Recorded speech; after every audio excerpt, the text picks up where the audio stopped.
ladies and gentlemen, we are finally back. It has been under 2 months. It's been nearly 2 months since we've done the Super Bowl live stream. But finally, after all of this waiting, we are back. And it's time to kick off another UFL season, baby. Oh boy, I'm excited for this, guys. If y'all remember last year's UFL streams, you know that I am very much into spring football leagues. And the UFL is back for another year, and things have changed since last year. We have 4 teams that are returning from last year, 3 that are brand new, and 1 that has been rebranded. The 4 teams that are returning, the Renegades, the Defenders, the Battlehawks, and the Stallions. All 4 of those teams are back for another season. The rebranded team, the Houston Roughnecks, are gone. And instead, they have been rebranded to the Houston Gamblers. They brought back the USFL version of that team. Gone was their XFL variant. And honestly, I prefer the name Gamblers over Roughnecks because too much phrasing, am I right? But then there are the new teams, one of which is making their debut tonight. As you can see here, the Louisville Kings. But in addition, we will see 2 teams making their debut, I believe, this coming Sunday. The Columbus Aviators and the Orlando Storm, as well as the Louisville Kings, are the new teams on the block. 10 regular season weeks, 2 playoff weeks to determine a champion. And the DC Defenders are coming back as the reigning defending UFL champs. And the season kicks off in Louisville as the Stallions go on the road to face the Louisville Kings. Matt Corral, back at quarterback for the Stallions, taking on Jason Bean, quarterback for the Kings. We are moments away from kicking off the 2026 UFL season. And if everybody's ready, let's get it on. I have missed y'all so much. It is good to finally be back for some more football streams. Spring football is back, and I'm all for it. Let's get it on. Let's do the thing. So, I've got a cup here of Dr. Pepper to prepare for the occasion. It's a big cup because I need all the energy I'm going to get. It's 2 normal cans of the stuff because, trust me, I need as much energy as I can get for these UFL games. This is the start of many UFL streams that we'll be doing.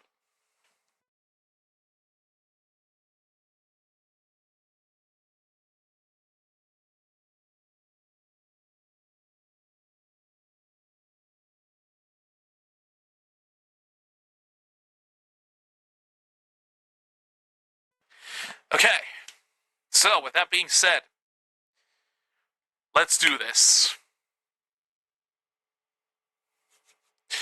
And what an interesting way to kick off the UFL season with a battle of the horse teams. Alright, so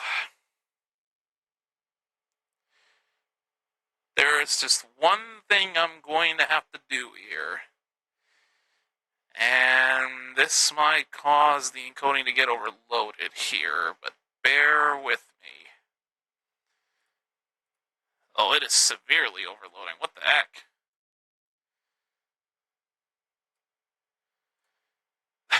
You mean to tell me that window can't get any bigger than that? Oh, come on, man. Okay, well. Alright, there's the Stallions, there's the Kings.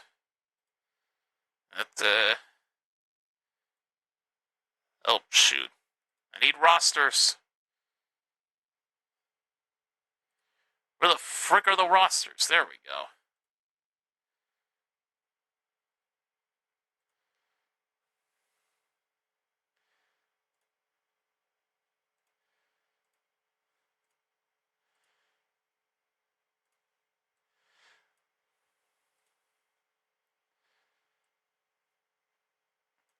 No, stop. Oh my god. Thank you. Jeez Louise, man. Okay, I think we're ready. So, forgive me, guys. It's been a long time since I called the foot. It's been a couple months, just about since I've called the football game. So, don't be surprised if I'm rusty at this. But I also have the rosters of each of the teams pulled up on the left side of my screen. And again, we are using the new overlay that CWA provided me for the Super Bowl. I figured, why not use it?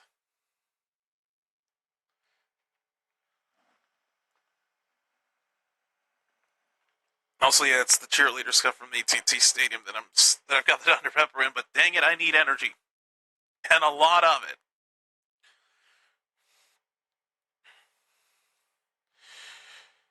All right, so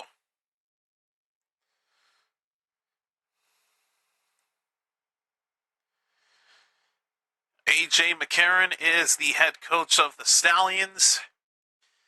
It is a 45-degree day in Louisville, Kentucky. And boy, I do not get to say this very often.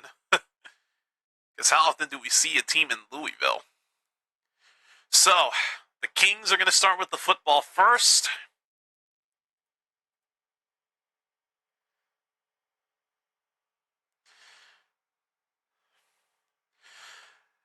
And away we go from Louisville. Here is the return by the Kings. And brought down to the 31-yard line. All right, so here comes Jason Bean. Was the quarterback at the University of Kansas in 23, had over 2,100 passing yards, 18 touchdowns, and threw 7 picks. Tonight he makes his UFL debut as a member of one of the new teams on the block, the Louisville Kings.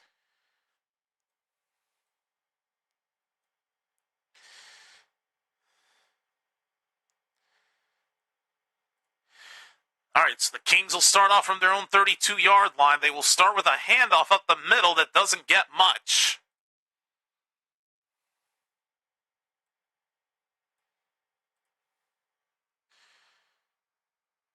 I believe it was Benny Snell they handed it off to. I'm also noticing that the signal is not that great right now.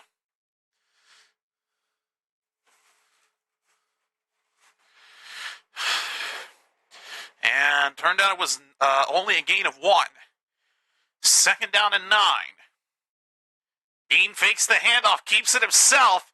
Plenty of running room. Bean for a first down and past the 40. And the Kings get a first down to start off.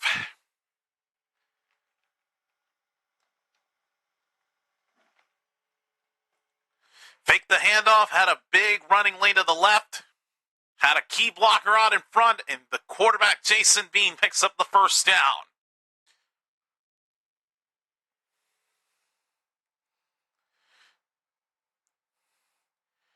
And the Kings are now on their own 43-yard line. Bean looking to throw. Pressure coming, avoids it. Pass is incomplete.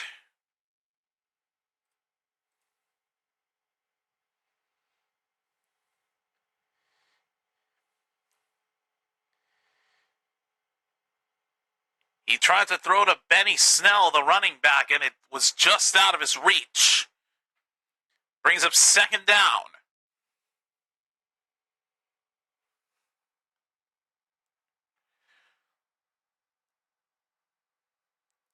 Snell is in the backfield.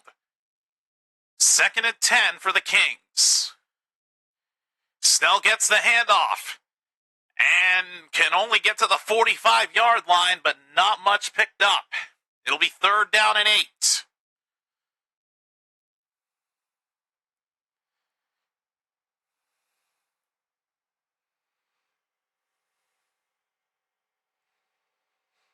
All right, 3rd down and 8 for the Kings.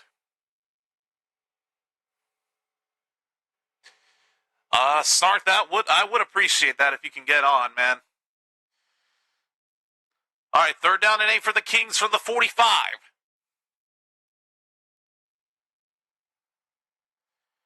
Bean, with time, throws to his left, passes bobbled multiple times, and it's intercepted. Picked off by the Stallions.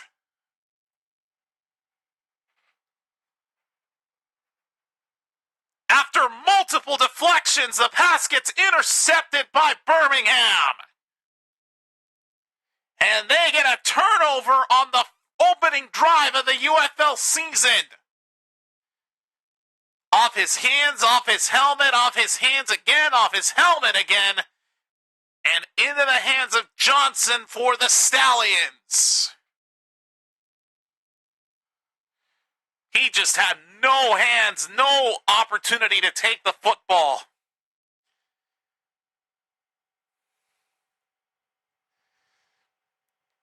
Deontay Johnson, the linebacker, for the interception for the Stallions as they take over from the Kings' 43-yard line. Stallions start with a handoff. It's a gain of only 1. And so the first time this season, we now get to see Matt Corral at quarterback. Last season only played 3 games, missed 6 of those games due to a hip injury. Out of the 10 regular season weeks, Corral only played for 3 of them. Again, missed 6 due to that hip injury. 2nd and 9. And we have our first penalty of the game. There was movement prior to the snap. It is going to be a false start on the Stallions. So they'll move back 5 yards. It'll be 2nd and 14.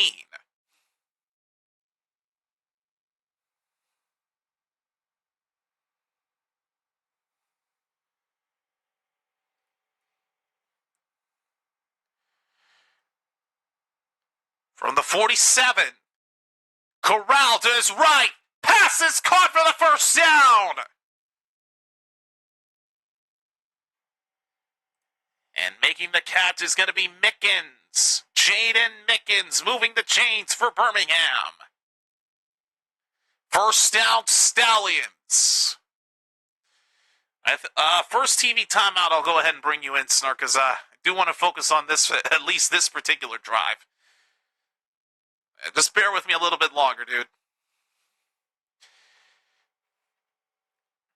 All right. First down from the 19. Here's a handoff that goes absolutely nowhere, and he gets molested in that backfield.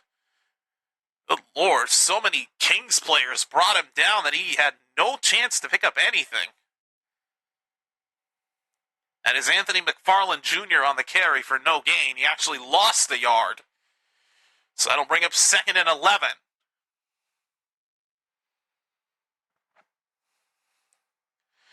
Corral's only completion so far was that deep shot that we just saw a few moments ago for 28 yards. He's looking to throw on 2nd and 11.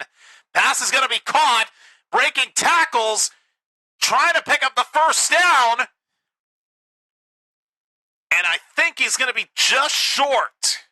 Down to the 10-yard line. It's going to be 3rd and 1.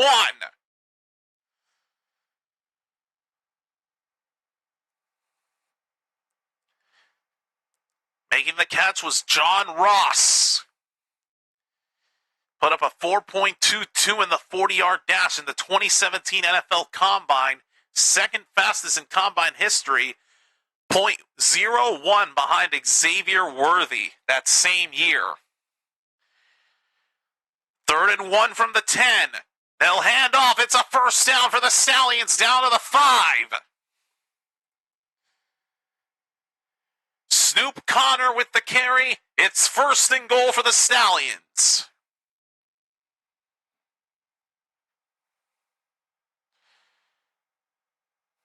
84 threw up a key block that allowed Snoop Connor to pick up that first down. Coming up on 9 minutes left in this first quarter. It's 1st and goal for Birmingham from the 5. Back to Connor on the right side. Has some room. Connor is in. Touchdown, Birmingham. And we have our first score of the season. Snoop Connor cashes in on the interception, and the Stallions strike first in this kickoff game.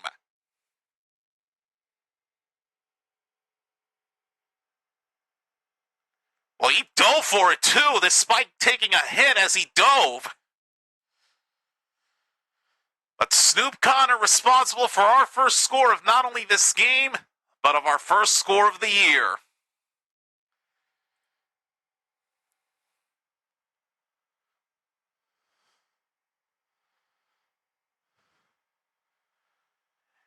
And looks like they're bringing extra points back, because I did see they brought the field goal unit out, but it was no good.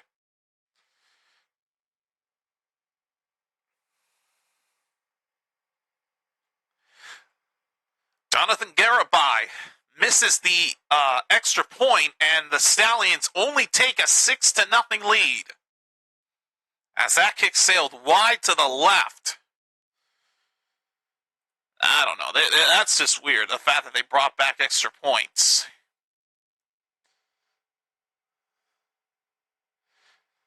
All right, let's go ahead and bring him in.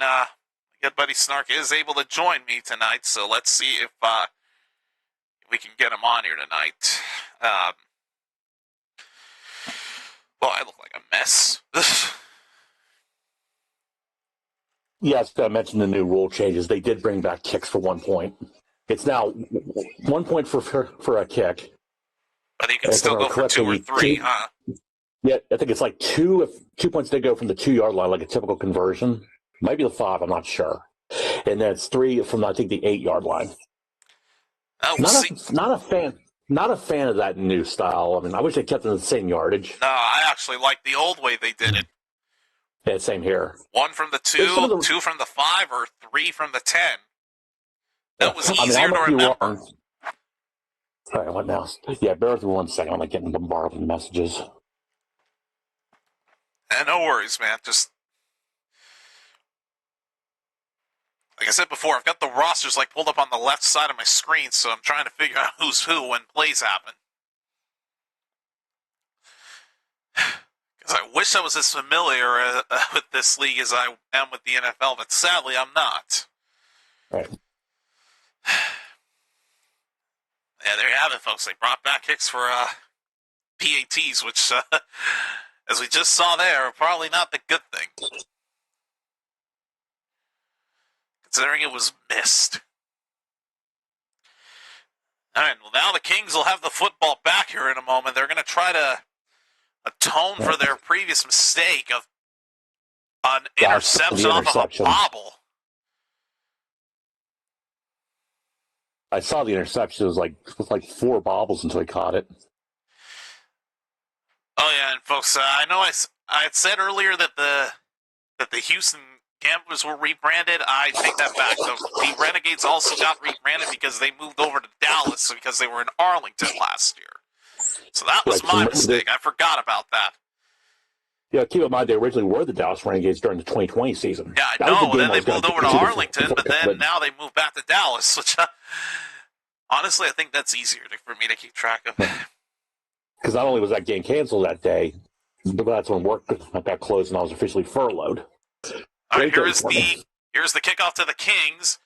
Turner lets it bounce and then returns it. Can't quite get to the 30-yard line. It'll be down to the 28. Let's see. Notable rule changes: a 4-point field goal of 60 or more yards. No punts allowed after crossing the 50-yard line except inside the 2-minute warning. 1 foot in bounds required for receptions, and the ball is placed at the 40-yard line if the kick does not land in the landing zone. I do not like that they brought that into this league. They should have just kept that in the NFL. Yeah, I agree on that one. I do like the 4-point field goal. Yeah, I call it the Mutant Football League field goal. And then the no punting within the 50. I'm fine with that too.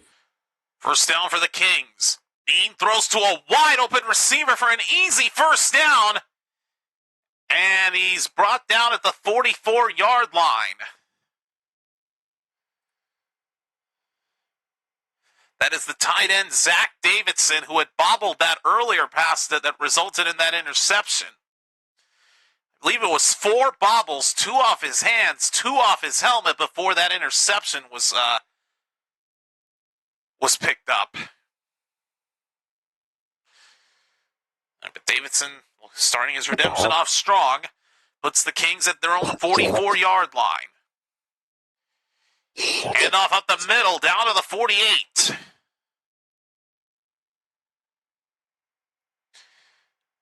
That is Jaden Sheridan, the running back, picking up 4.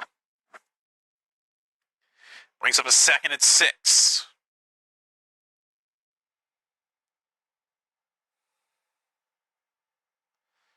From the 48-yard line.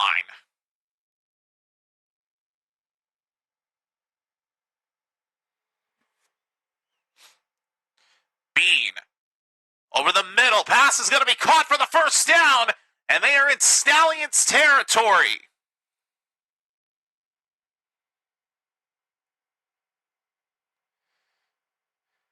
Lucky Jackson, number 0, the wide receiver, moving the chains for the Kings. And for the first time, I believe, in this game, they're in enemy territory.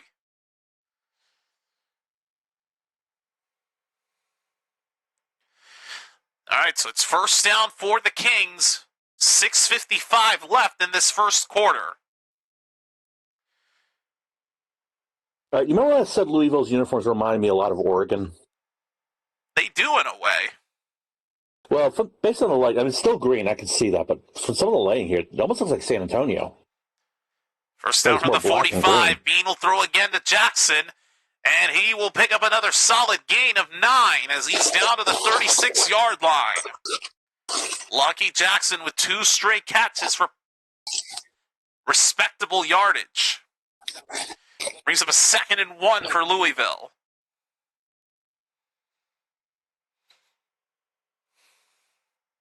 Unfortunately, due to a campus event, there is a good chance I won't be streaming any of the Saturday games, which is going to suck because my Renegades make their debut tomorrow. I see my defenders, but I'm going to be working, so I'll be lifting on next time, hopefully. It's 2nd and 1 from the 36. Handoff up the middle, nothing! I do need to check. Is the DC game on ESPN? I'm not sure on that.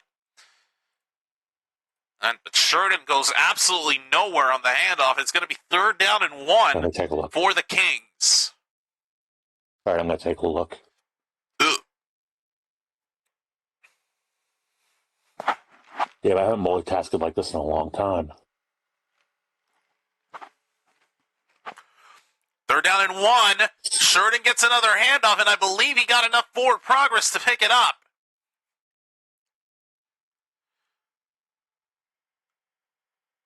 Yeah, I'm on ESPN tomorrow, and you're on Fox. Yep. Figured. Okay. I mean, I have Fox for the time being because I got a 1-week subscription or free trial of Fox One. So I might be adding that next week. All right, it is a first down for Louisville. Sheridan did pick up enough. Play clock at 5, though, on the ensuing first down for the 35. They got to get the playoff, and they do. Sheridan trying to run up the middle, and he's not going to get anything. Might have picked up 1 at best. Those runs up the middle are not working. Those are either hit or miss.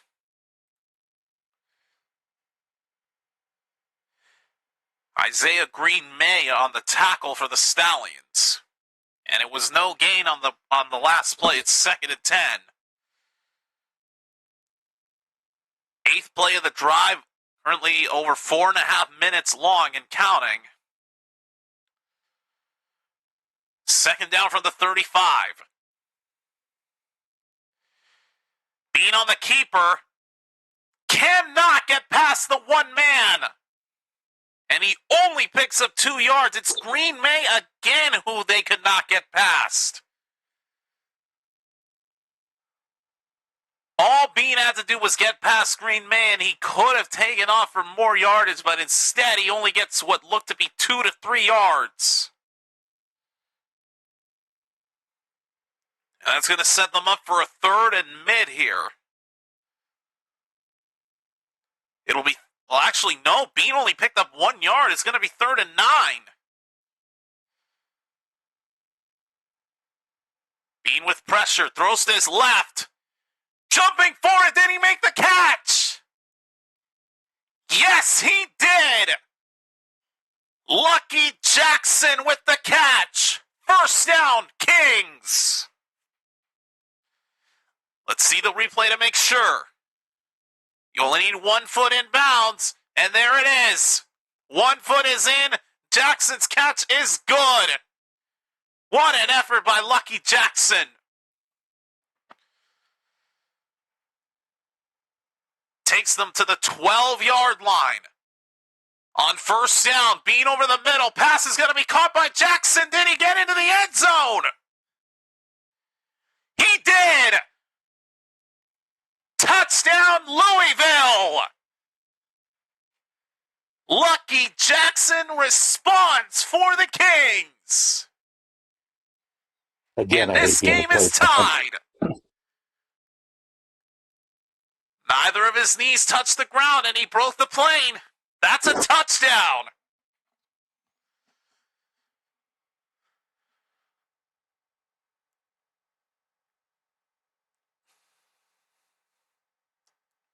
Wow, what an effort. Knees never touched the ground, just kept on chugging through and broke the plane for the score.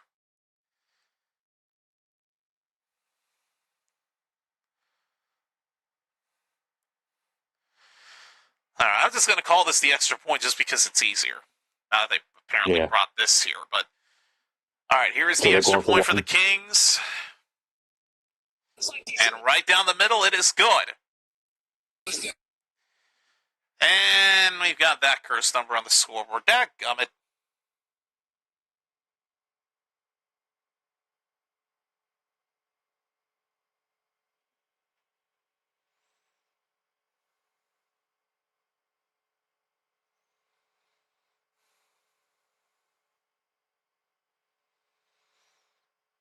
Leo, your comment about my room does not faze me, all right? I know I'm not the cleanest person ever in the universe, but you don't have to try to make me feel bad about it, all right? I mean, maybe you weren't talking about me, but if you were, just it won't faze me. I've handled worse comments from other people in real life, believe me. I think we all have. My room's not that great either, so. How would you show yours there, Leo?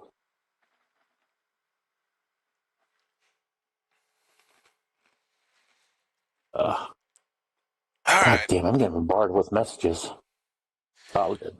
Let's see. The kicker who made that extra point was Tanner Brown. Huh. I could have swore that name sounds familiar to me. He might have been on a previous team back then. Who knows?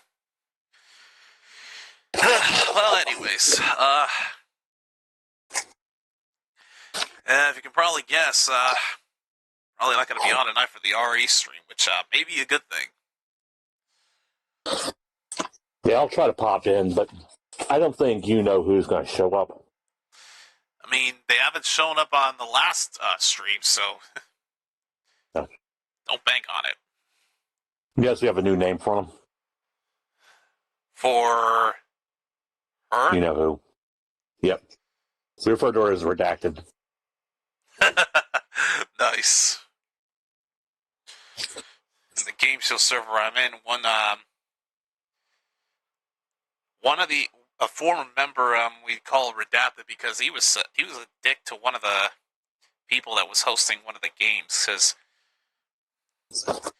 It was a Jeopardy game, and he was questioning the rule set of the 3-strike rule that he put in effect. And it was during the live streaming of the game rather than when they were on quote-unquote commercial break. So he was a dick to the guy, ended up getting the boot. And ever since that incident, we've referred to him as redacted. Makes sense. Speaking of which, I don't know if Redact has been on Tipster's forums lately. I haven't gone on there much lately. Seems like every time I get on there, they are constantly streaming Resident Evil. It's like, God, don't tell Redact is there. All right, here is the kickoff to the Stallions. Here's the return. Past the 30, down to the 35-yard line.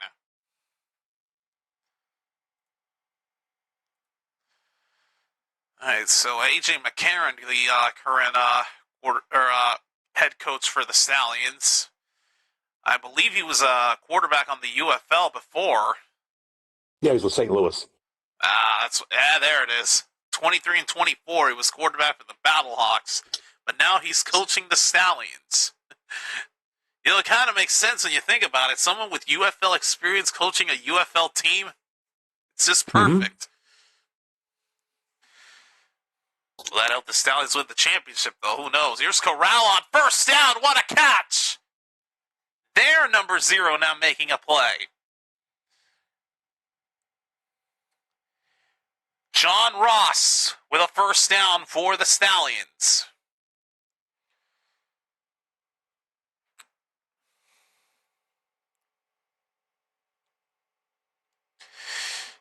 All right.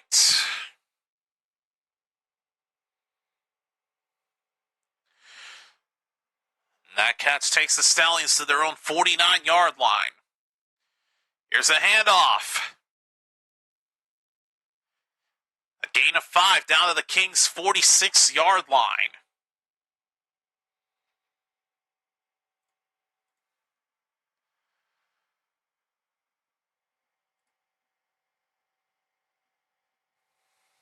Snoop Connor with the carry. It's going to be second down and 5 with a minute and a half coming up here left in the first quarter.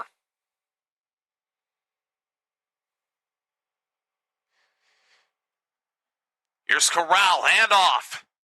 And nothing doing. Might have gone backwards and lost the yard. Anthony McFarland Jr. got his first carry, and he didn't do anything with it. Should mention that it was McFarland who was the kickoff returner earlier. But as for the running back position, he didn't do good there. Lost the yard. It's going to be 3rd and 6 for the Stallions.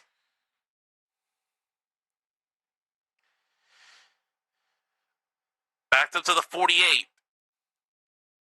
McFarland will try another handoff, and Corral will try another handoff to McFarland, and that doesn't go anywhere either. Only a gain of 2 yards.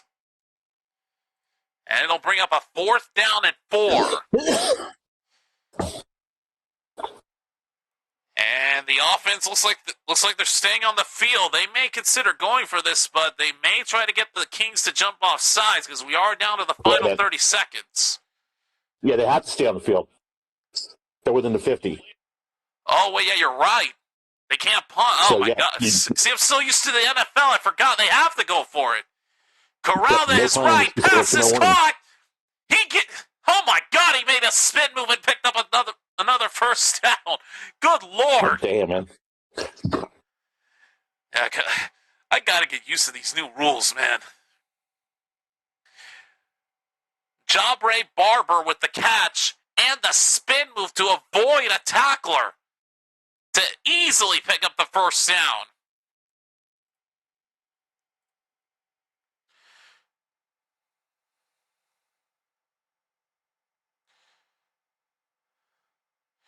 All right, so that will bring us to the end of quarter number 1. Louisville up 7-6, but the Stallions are looking to try to take the lead back. We'll see what happens when the second quarter starts in just a moment.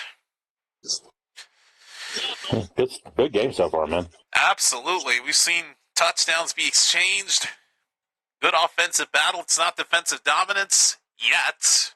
It's something. Some of the new rules taking effect. Yeah, very much so. So here's my question, though. I wonder if they're going to keep the 4th and 12. They might. At least I hope. So, I hope they do. I mean, it was very popular, so they better keep it. One thing I will say, though, is this has been happening a lot here in the NFL streams last year, but you got it running in the background. We can hear it.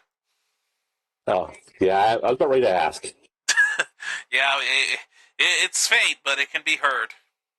I turned it down. Yeah, that's just on my phone because, like I said, I have TNA on the big screen, and I have that muted. All right, just going to quickly change shirts here. We'll be... I've been hearing today. All I've been hearing while at work, Good X is always like, tell me, you're going to get TNA Plus? I can lend you my account, but they're cracking down on it. So I was like, fuck it, they got a free 1-month trial, so yeah, let me do this. Like I said, today's just been a busy fucking day for me. Oh, what a surprise. Fox is showing the Yankees Saturday nights, as always. Screw the Yankees!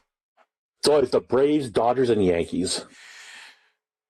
Well, the Dodgers, I'm not surprised, because back-to-back World Series champions, I mean, it's kind of expected. All right, so I'm changing to my Cowboys polo here. I say, as I wear my Red Sox jersey. I'm not going to wear Defenders till tomorrow. All right. Actually, I wore the Pirates jersey yesterday. That turned out to be a big fucking mistake. I'm going to check this here real quick. Let's see. How did... Oh, my Rangers didn't fuck it. They lost to the Phillies. Fuckers. Great. The son of a bitch, they lost the opening day game. Fucking damn it. Alright, well, anyways, that's not important. What is important is the start of the second quarter. So let's get to it. So Stallions just picked up a first down after converting on a 4th and 4 that they had to go for because, again, punts are not allowed in that area that they were at. Mm-hmm. Let's see. First quarter stats, pretty solid for both teams, beside the one hiccup of the turnover the Kings had earlier. First down for the Stallions from the 38. Passes bobbled and incomplete. That was actually dropped. Dion Kane, the intended receiver, could not hold on to it. Brings up 2nd and 10. Get the crap off of the camera. There we go. Much better. Whew.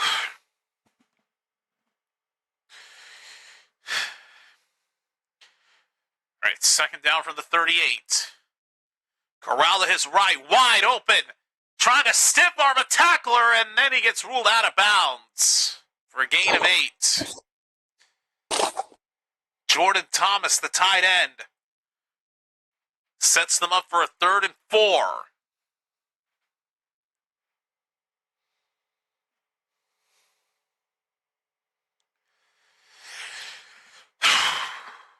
Okay. 3rd and 4 from the 32.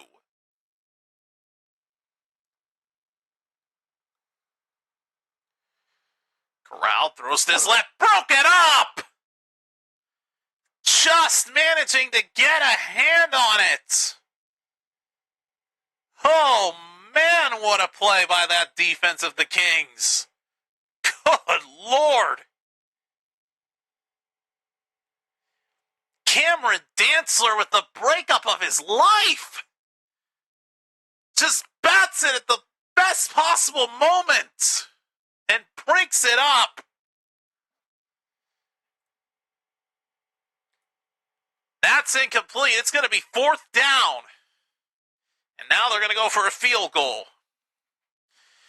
Jonathan Garibay going for a 50-yard attempt to give the Stallions the lead.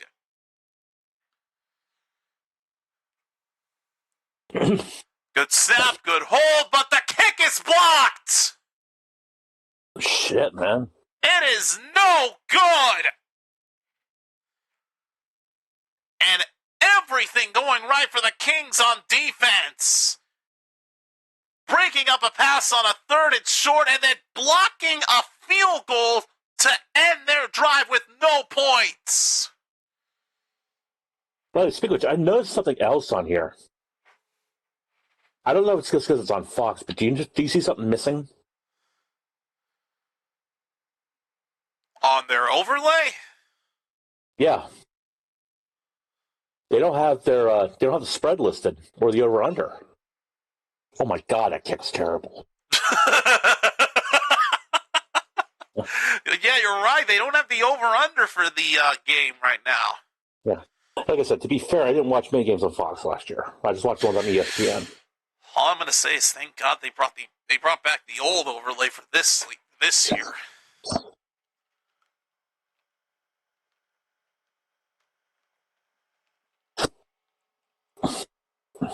Oh, shit. So much damn condensation on this cup. Luckily for me, conveniently, I've got a towel right here.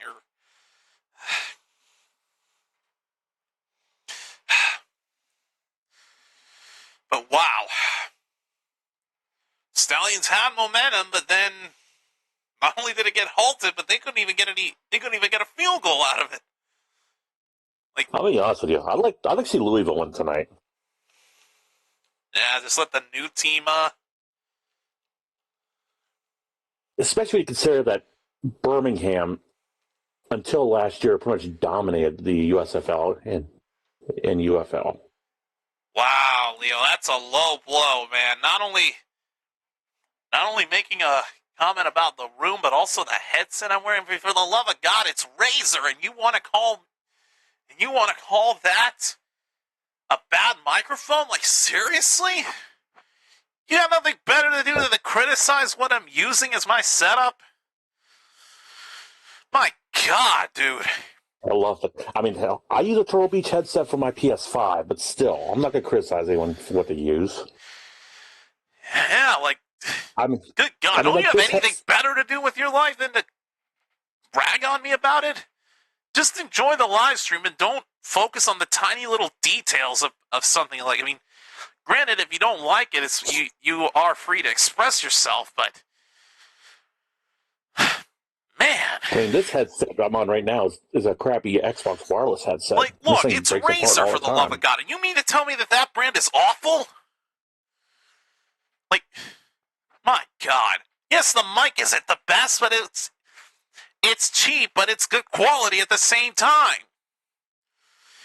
Unless you want me to bring back the Blue Yeti microphone that picked up everything in my background, then this is going to have to do. Here's a first down for the Kings after the missed field goal. And on the handoff, not much picked up. Let's see. Ian Wheeler, the running back, doesn't pick up much. Brings up a second down. And good Lord. All those guitars for a halftime performance, and the artists may not even be using all of them. Like, what's the point? Sometimes I don't get these artists that bring so many guitars to performances, yet they don't even use them all. It's so redundant. Here's Bean on the second down run. Keeps it himself and picks up 7.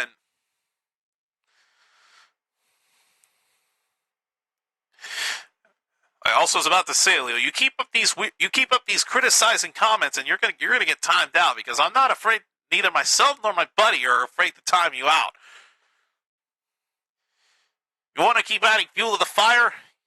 We'll ban you, no hesitation.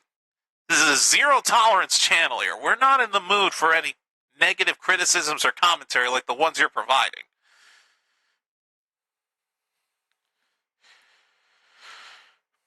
All right, 3rd and 2 for the Kings from the 48. Bean throws to his right, and what kind of a throw was that? severely overthrows Ian Wheeler, and it's 4th down. And the Kings aren't able to do anything, man. Now they're going to have to punt it because they're in the area where they're allowed to punt it.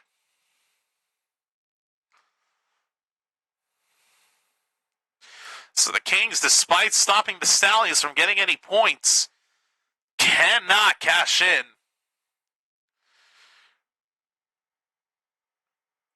All right, here's the punt to the Stallions. And it'll be fair caught at the 21-yard line.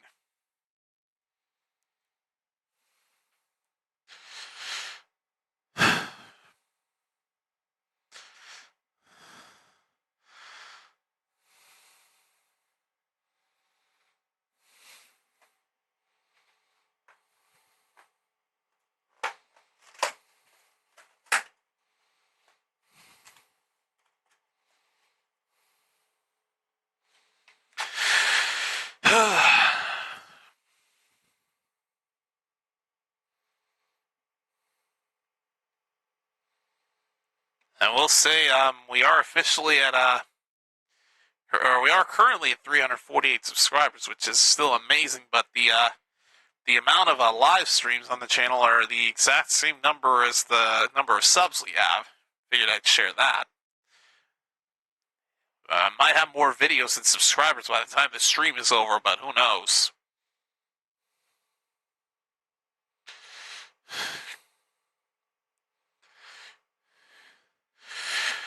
Alright, let me go ahead and open up my snack here.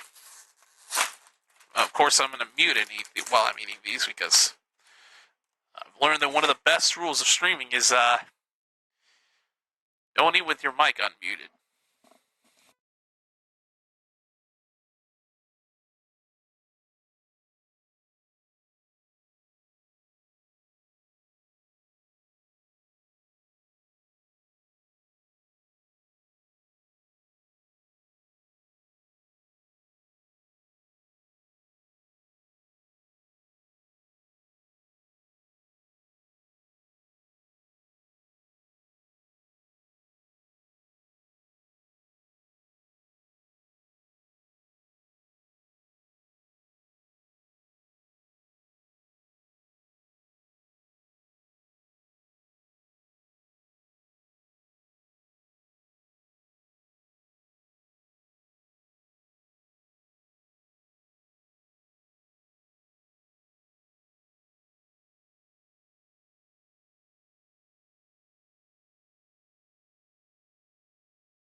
Okay.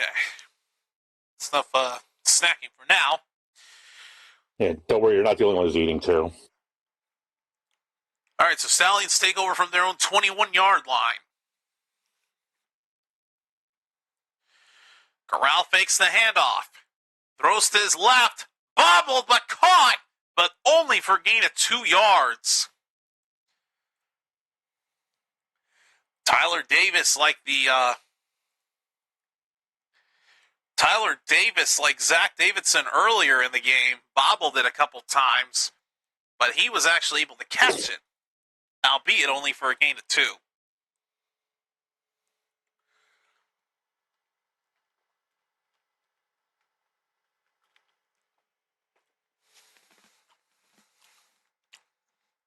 Second down and 8 from the 23. Handoff. And it's only going to be a gain of 3. That will now bring up a 3rd and 5.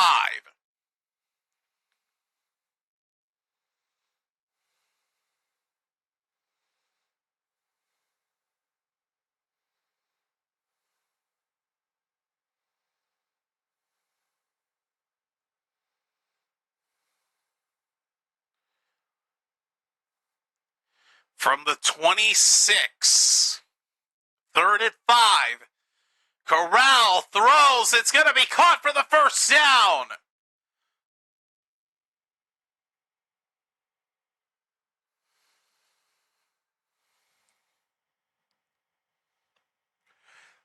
Making the catch is Jaden Mickens for the first down.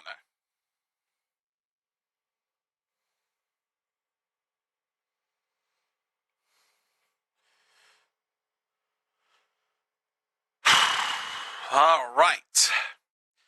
First down now from the 33-yard line. Here is a handoff. And McFarland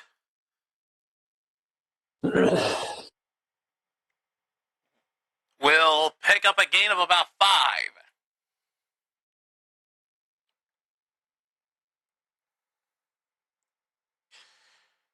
Oh, whoa, I looked at that perception wrong. It's going to be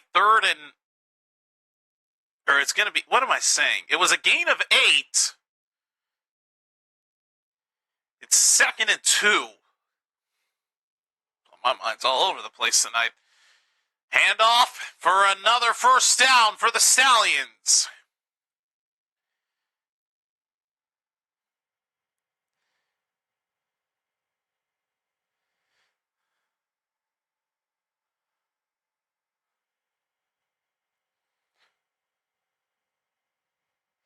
This time it was Dion Kane on a screen. So it's a first down for the Stallions. They're now at their own 45. Corral to his left, another first down for Jaden Mickens.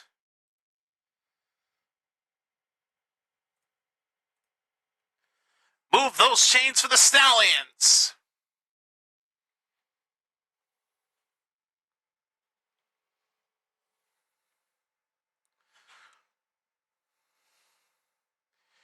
Great awareness to catch the ball and then to prepare himself for that hit. Right after he made that catch and held on to it. So it is a first down for the Stallions at the Kings' 41-yard line. McFarland gets the handoff. He'll be down to the 39 for a gain of only 2.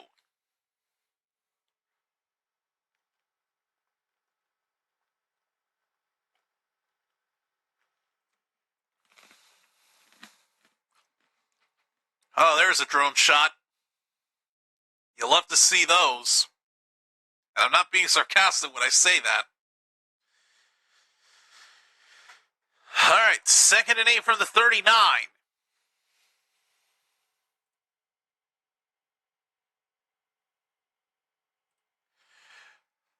Corral escapes the pressure. Pass is caught. Trying to pick up yardage. And he will. Yep, saw the DM. No content on his channel at all. Yep, you are right. Yeah, I can usually tell a troll when I see it. Oh, God, it is a good drone shot. Holy crap. Snoop Connor with the catch. Didn't quite pick up the first down.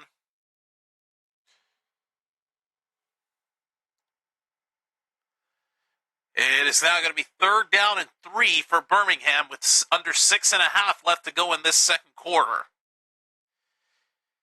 Hand off for the first down to Connor. He's got that and plenty more. Snoop Connor for a big first down for the Stallions.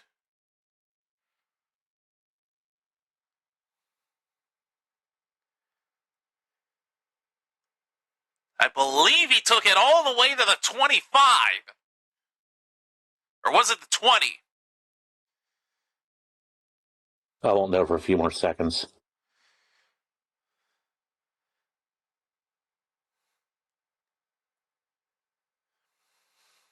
Snoop Connor already with 6 rushes for 38 yards and a score. And it was at the 15. My God. So that's where they have the ensuing first down. Here's another handoff up the middle. Down to the 9-yard line goes number 9. Tyrion Davis-Price. That is their RB3. Tyrion Davis-Price. For a gain of 5. It's going to bring up 2nd down and 5. This will be the 11th play of the drive. They've gone 69 yards forward. Over 6 minutes of a drive and counting. 2nd and 5 from around the 9-yard line. Here is McFarland trying to pick up something, and he's going nowhere but backwards. Kings are ready for him that time. Loss of 3. It'll be 3rd and 8.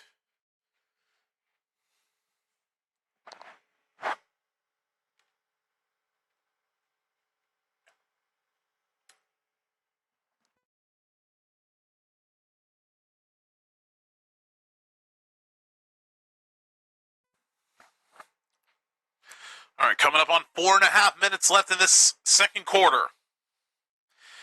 3rd and 8 for Birmingham. Corral, incomplete. He tried to get it to Deion Kane, but it bounced off of his chest into the ground. And that'll bring up 4th down.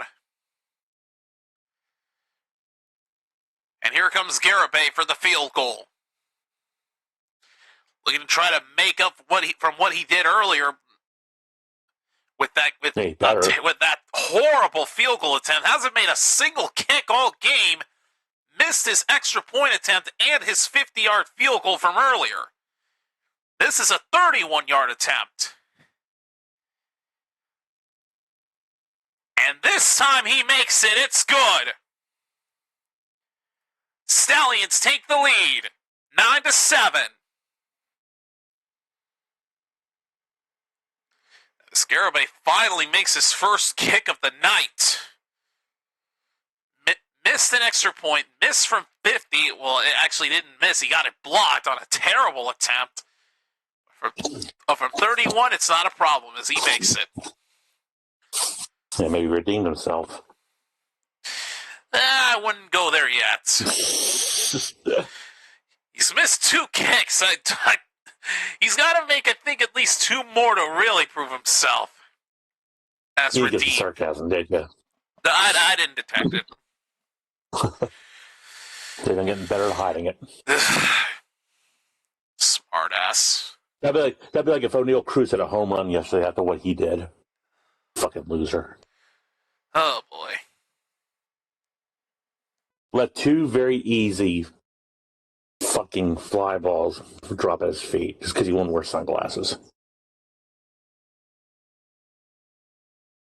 All part of the first inning from hell, plus Paul Skeens giving up 5 runs and being benched after 2/3 of an inning.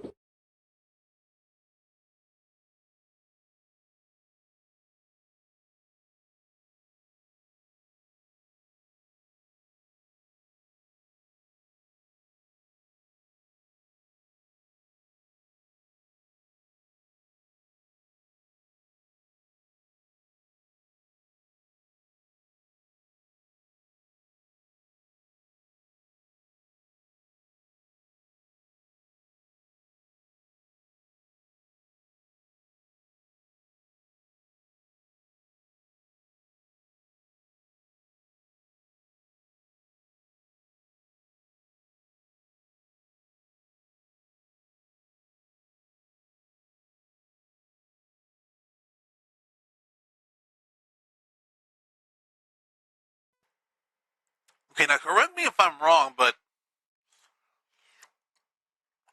has New Era always been the provider for the UFL year, or was it a different brand at one point? I thought it was Under Armour. That's who I thought it was before. Yeah. Because now New Era is providing the merch for this year. Yeah, I thought someone mentioned that before. The new head of the UFL brought that up. It's New Era and Noble. All right, well, here's the kickoff to the Kings. And a good return down to the 40-yard line. Jaden Sheridan on the run back takes it to the 40-yard line, and that'll be where the Kings will take over. Birmingham tonight has had 147 total yards, while Louisville has had 93. 55 rushing yards for Birmingham compared to 27 for Louisville, and 9 first downs for Birmingham compared to 6 for Louisville. And it's a 9-7 ball game. All right, 3:41 left in this quarter. Both teams have all three of their timeouts and their super challenges still intact. Remember, the challenges are different here than they are in the NFL. One challenge allowed, but it is powerful enough to where you can challenge anything. Whereas in the NFL, you had boundaries. Here's Bean on first down, trying to make something out of seemingly nothing, and throws an incomplete pass. But better that than to take a sack.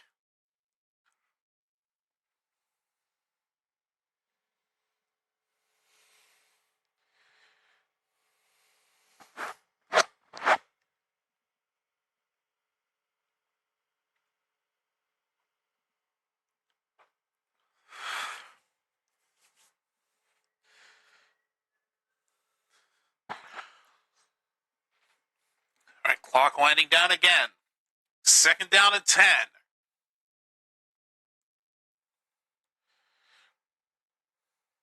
Bean looking to throw again. Throws to his right, and his receiver wasn't even looking for it. Trey McKitty, number 87, was not even ready for it. He never even saw it coming until the last second. By the time he realized it was heading his way, it was too late. He didn't even think that football was going to be heading in his direction.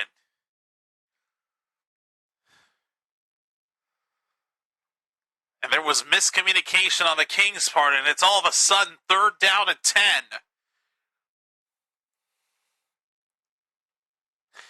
Maybe I spoke too soon when I said this wasn't a defensive dominance game yet.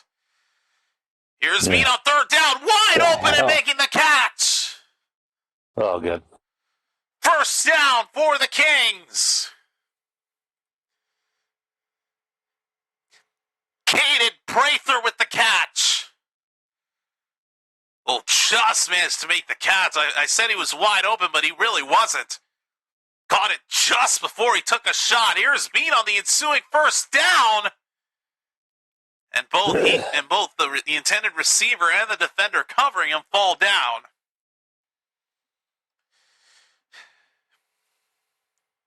I know something else has been missing so far. That's intended for Lucky Jackson. What else has been missing? We haven't seen Blandino yet. But he's spoken in the game.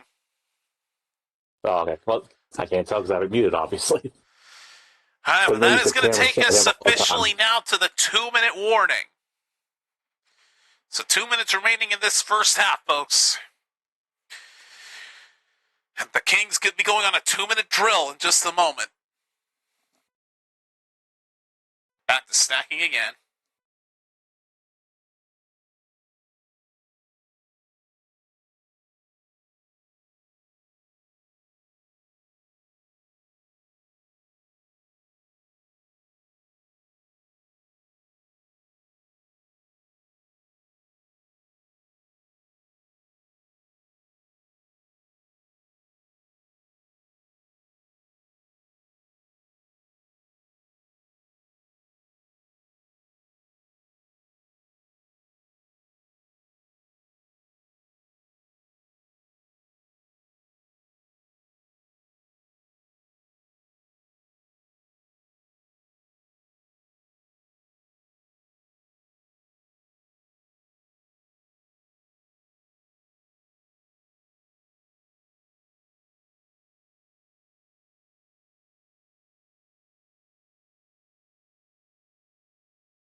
Well, when I was talking about the guitars earlier, I didn't know who the performer was going to be for the halftime show. Now I know.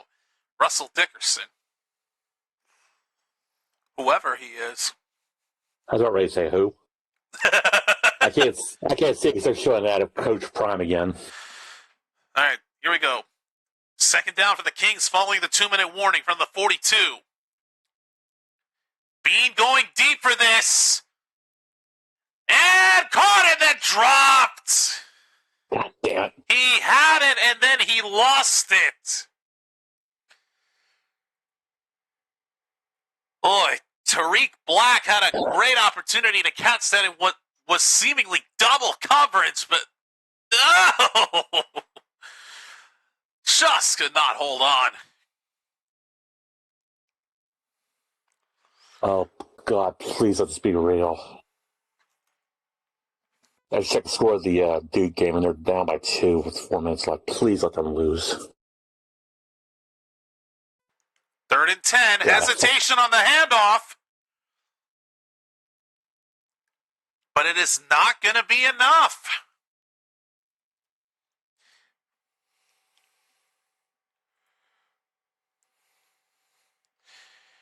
Benny Snell, the running back, does not get enough of the first down, and I think they're going to be required to go for it here because they're past the 50.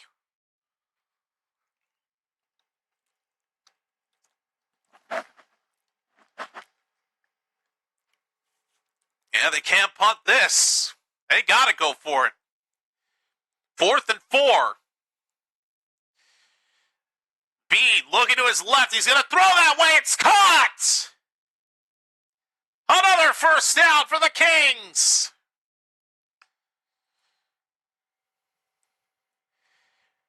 And making the catch that time, Isaiah Winstead. The former Renegade with the catch for the first down for the Kings takes them to the 11-yard line. Bean looking to run. Bean takes a hit and goes down at the 6.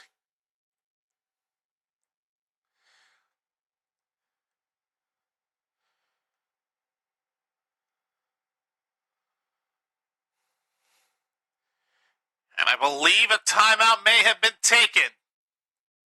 As the clock is stopped at 57 seconds remaining, and I believe that it was the Kings that used their first timeout. But I don't know that for sure. One thing I do know is that they're on another TV timeout.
Okay, turned out I was right. The Kings did use their first timeout. It's now 2nd and 6 from the 7. Bean going to try to run again. did not quite get to the goal line, but it's going to be close to a 1st and goal.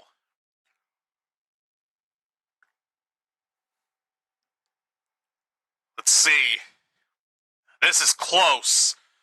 Oh, his team might be down well short of the 1st down.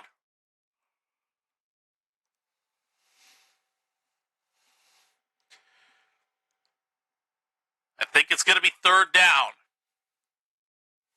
47 seconds left. Officials are taking a look at it to determine the spot. I thought at first he might have been close to the goal line, but the knee was down well before he even crossed the 1st down marker. And they rule him short. So it's going to be 3rd and 1. As the Kings use their 2nd timeout. They're down to 1 left.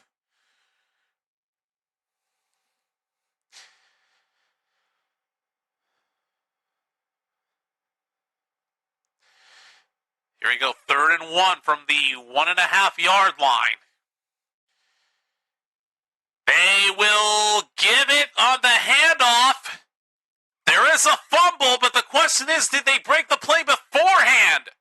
The officials are saying no. It's Birmingham ball.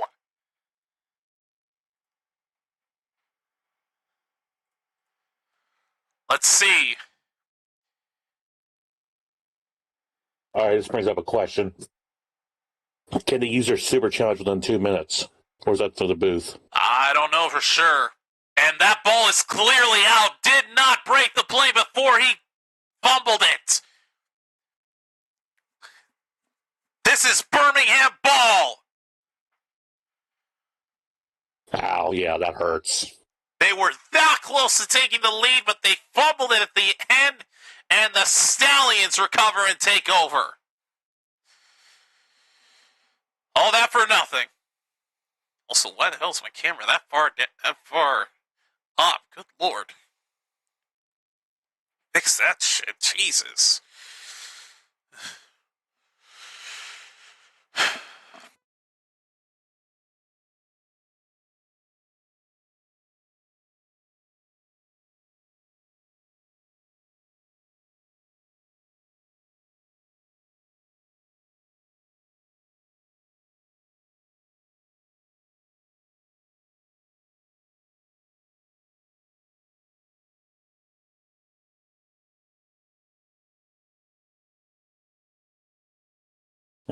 Yep, wishful thinking. Pukes up by 5 now. I should have known. Bitch.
Yeah, ball well out.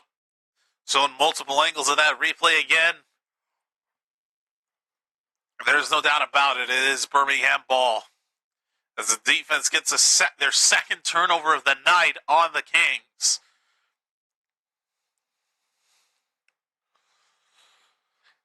So 38 seconds left, and Birmingham will take over from the 3-yard line.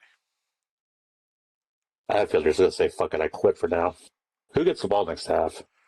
Oh, there's a fumble by Corral in the end zone. Trying to get rid of it and can't. Pass sail's incomplete.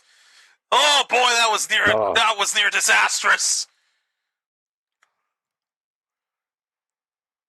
meant to say tried to get rid of it to a receiver and couldn't do it because it was incomplete. Corral fumbled the snap. It went towards the back of the end zone. Corral damn near commits a safety himself, but stays in there. And then just throws it to his nearest receiver. And good Lord, they avoid a disaster that could have tied this game up. Here's a handoff on second down. Room to run down to the 10. Snoop Connor with the run. Third down. I believe it's going to be the Stallions that get it to start the second half. Let's say the way he threw that, I'm surprised they didn't call intentional grounding. They could have very well done it, but there was a receiver in that vicinity, and I think Corral did leave the pocket when he threw it. Well, and that's going to bring us to the end of the first half. And he was so close to pulling Dan Orlovsky, too. With that, folks, the Stallions don't make much more progress than that, and that's going to bring us to halftime. I'm going to check something. So it is a 9-7 ball game, and it is confirmed the Stallions will get it to start the second half. So they were probably better off not even running another play after that. But there will be a halftime report, and there will be a halftime performance. So this halftime could take a little longer than we anticipate.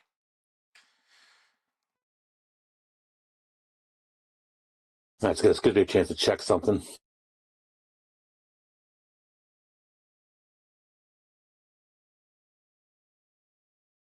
I forget I had Persona 5 Royale on here. I loaded my PS5 because I had to check something for WWE.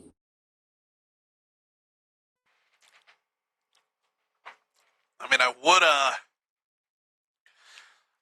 would boot up my Switch 2 from the TV, but that required me to tune out of this. And I can't go in handheld mode.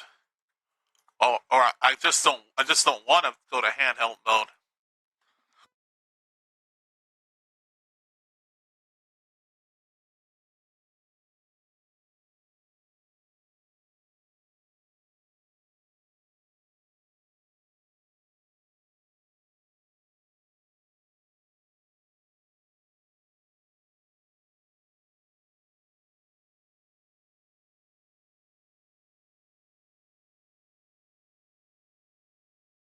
That sucks.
Alright, let's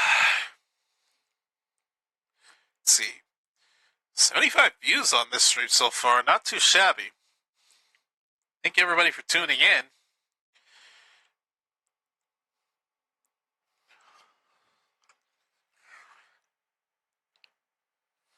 Much better turnout than I anticipated before. That's always good, man. I'm going to finish up the snack and probably hit on handheld mode for Switch 2. Screw it. I'm just going to show it off here on camera. As does. I got to charge up my controller on my PS5. Good X and I were talking about some wrestler we saw on TNA Sacrifice. Yeah, I was trying to see if he was on WWE 2K25, but fucking PlayStation Plus removed the game from my account. Whoops. Yeah. I'm not buying 2K26 after all the shit that game's been going through. You know, Madden 76 has been on sale for Switch 2 for so long. I'm kind of tempted to get it myself, but honestly, what's the point? Yeah, especially with the season over. Here's the weird thing. I've been playing FC more lately. What was formerly known as FIFA. Yeah, I know. Because I've been doing a lot of Manager Career Mode. Because I tried playing that, and I've played Football Manager 26, which is terrible. Those that don't believe I don't want to switch to, how do I do this without disconnecting anything and making it seem very awkward? I still remember when you got that, man. Just disconnect everything and show this to y'all. Okay, that's PGA, that's why. Well, Madden 26 is also on PS5, including Game Catalog with your Plus subscription. But I have it on Xbox. What's the use? So those that don't believe me, there it is. Won this in an arcade battle with some buddies of mine. And that's all the details I'm going to disclose. Feels good to finally own one of these, man. Whoa, whoa, whoa, whoa, whoa, whoa, whoa. As the tiny part of the screen above it is showing the game, and I don't want that. Yeah, you don't want copyright. Ugh, you son of a bitch. That's why you need a DMCA takedown. Don't you put that on me, you asshole. Don't you even put that on me. But all the times I've been taken down. Case in point.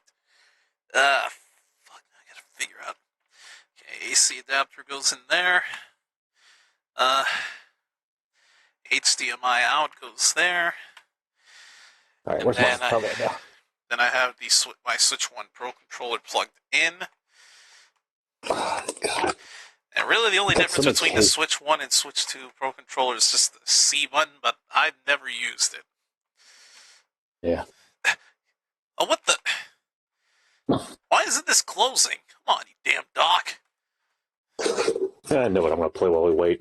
You son of a... Do I really have to... Oh my god, I have to put the wires all the way down to the bottom. What the fuck? Why isn't this...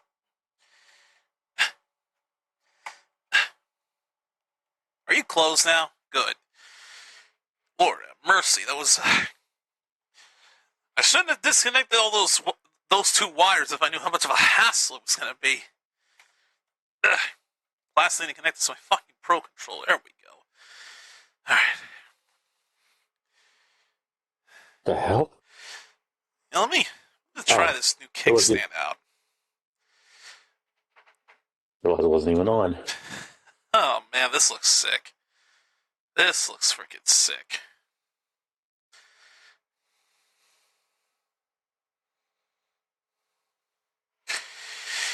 You're playing your new console and I'm playing my new one.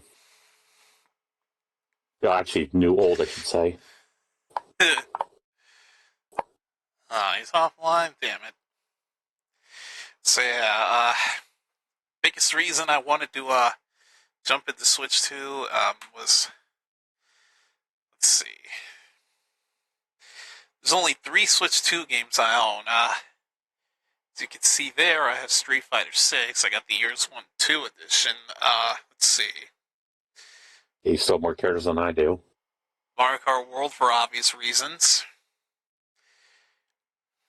The Nintendo Classics GameCube, which playing the shit out of Luigi's Mansion, the original on. F-Zero GX is on that, right? Yep, it is. That'd be the reason I would get that, because I fucking love that game. I have it on my PC, though. I have it through Dolphin. And then the last game, this is the one I've been playing the shit out of as of recently, Mario Tennis Fever.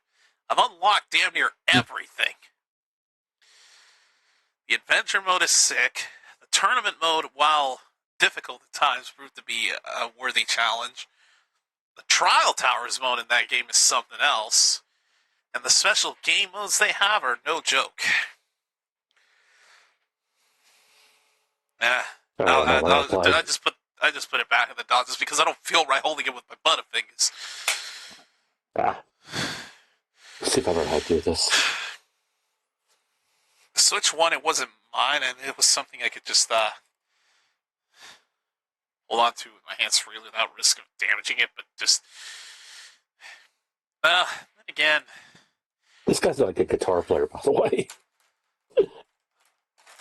I just well, noticed him. that's kind of a given considering how many guitars he had at the sideline.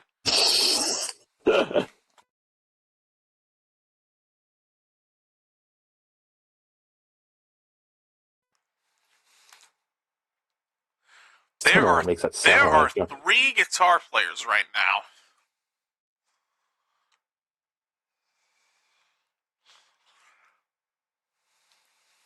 Come on. Fuck. My guess is the singer's guitar is just decoration, because I don't think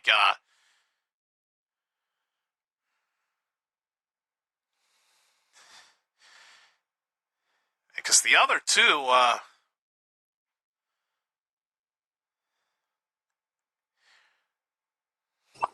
I don't know, they're just really into it. Yeah. I don't know, man. Screw this. Ugh.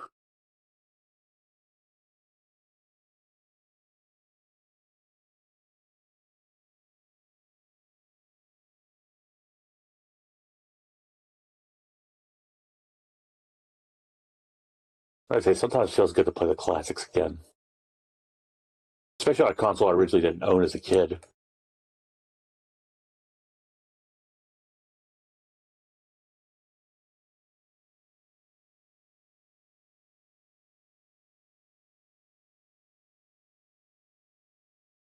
Oh, good.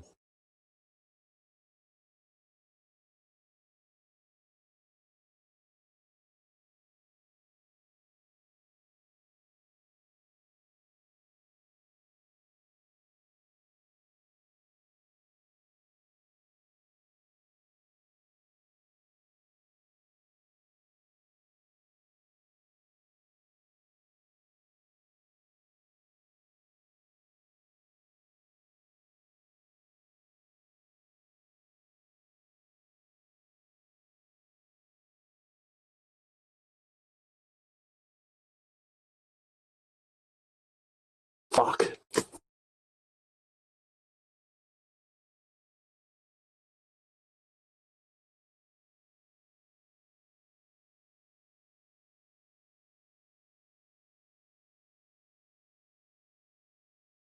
God damn, this is aggressive. Hmm.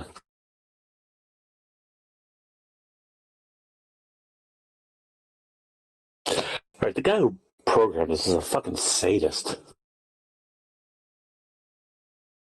Try it again.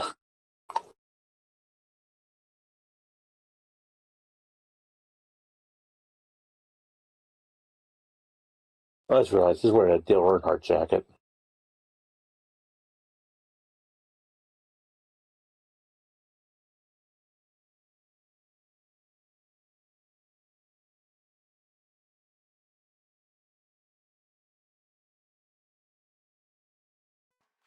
Oh, and he's no longer playing the guitar. I knew it was decoration. Yep. And that's just when I died.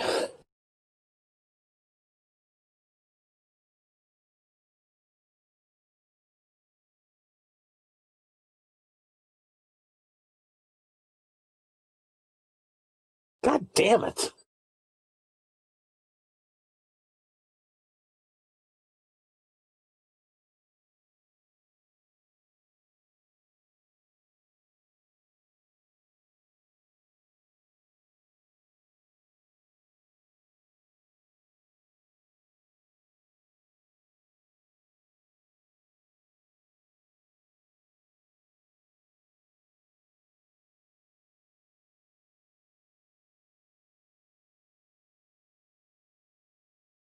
Betty White, is that you? Wait, what? It was like certainly in the crowd looked like Betty White. Oh, Jesus. Glad I Yeah. didn't see it. Yeah.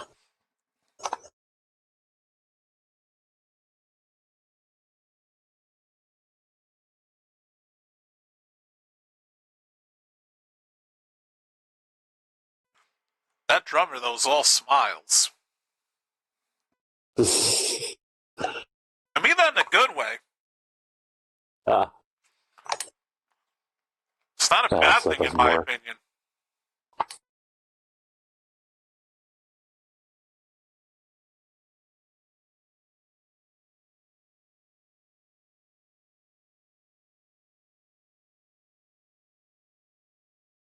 This guy likes to point a lot. I see what you mean about the drummer. And he takes pride in his work, I guess. Come on, get up out of there, you fucking idiot. Oh, fuck this.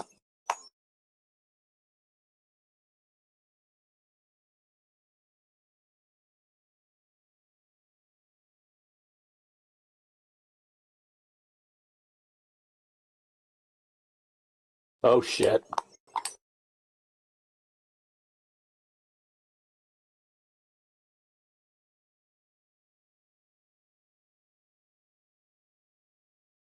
Oh, you stupid idiot. God. I'm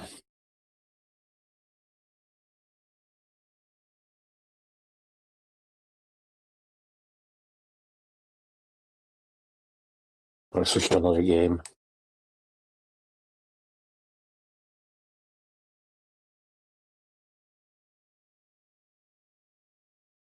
Are you fucking kidding me? All right, I gotta see this.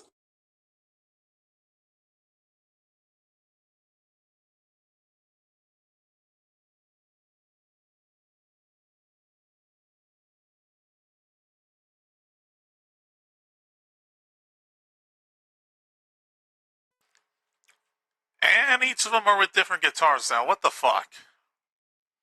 All right. I wish I was making this up.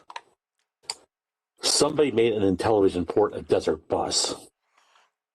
Oh, he's got a crown on his head just like the Kings logo does. What the and he dropped it.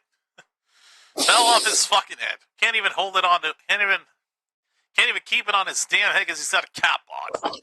Lord have mercy. So many flaws here. And he puts it on his basis for good measure. And football had its own version of Botchamania. I mean, I know they're probably fans of this guy and we shouldn't be ratting on him, but let's see. Oh, good God. Why are there Cowboys rumors for trading for Myles Garrett circulating? Like, seriously? He just broke the sack record in Cleveland last year, and now rumors are circulating to trade him to us? Like, no.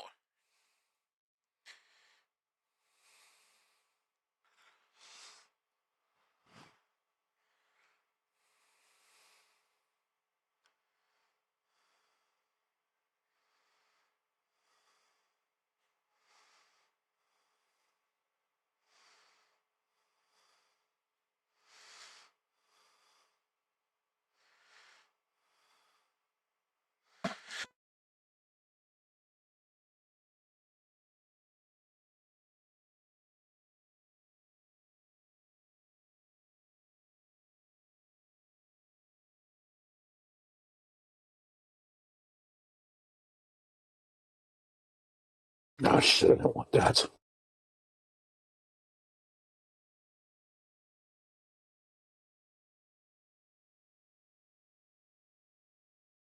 Are you done yet?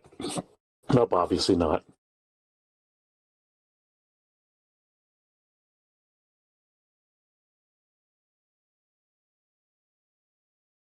So I haven't played yet.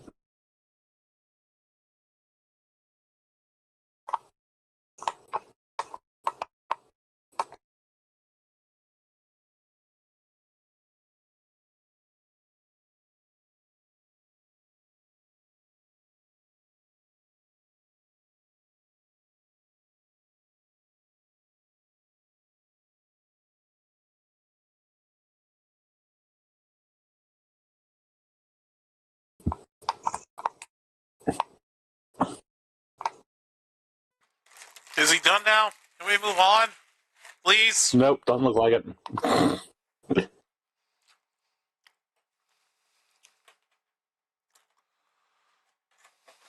Yeah, on your side, doesn't look like it. Fuck, he's still not done. God dang it. Get the fucking hook already. Pause. Ow! Motherfucker, actually.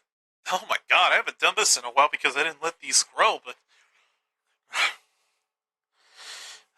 I had a bad habit of biting my nails as of recently, so for Lent this year I actually gave up that habit and actually cut myself with one of these long ass nails.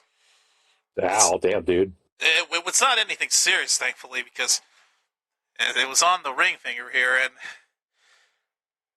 and Right. well, I can't tell. I don't know, man. I don't want to do cut all on this it. to No end. cut on it, thankfully. It was just like a tiny little scrape, but it felt like a cut. Nice. Be warned, I will have to turn this up so I can hear the voice on this. But I know how to play. Ooh. That sounded good. Dr. Pepper effects are kicking. It was only tiny one. What do you mean that sounded good? Electronics presents one. Right. I know when Melissa and Lisa were both playing Keep Talking, No One Explodes, and I used to heckle them, hoping the bomb will go off on them. Let's hope it doesn't happen to me this time. You would be both. I remember that.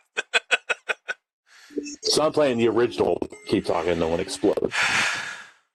Let's see. Well, I'll just do 1 digit, 1 code, or low 1 code. Yeah.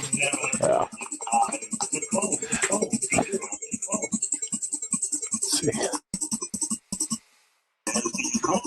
I might be better than this halftime show, if we're being honest.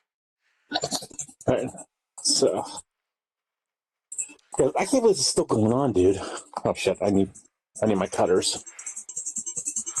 Wait, can a Pro Control be plugged in here? Well, this is an animal, but let me see if I can use this Pro Controller here. Alright, so... I can't believe this, dude, this is still fucking going on. Ah, damn it. There is a way I can mitigate that. Unlike the Switch 1 that didn't have one of these, presenting this bad boy, a Joy-Con grip. Oh, fuck. It's not the charging one, but I just love everything about the Switch, because look at this. You pull a little switch back here, they're magnet. So they can easily come out on like the Switch 1 where you just have to fight with it and pull it out, potentially damaging it. Nice. Here's the other one. Oh my god, finish already. This is longer than the Super Bowl halftime. Yeah, right?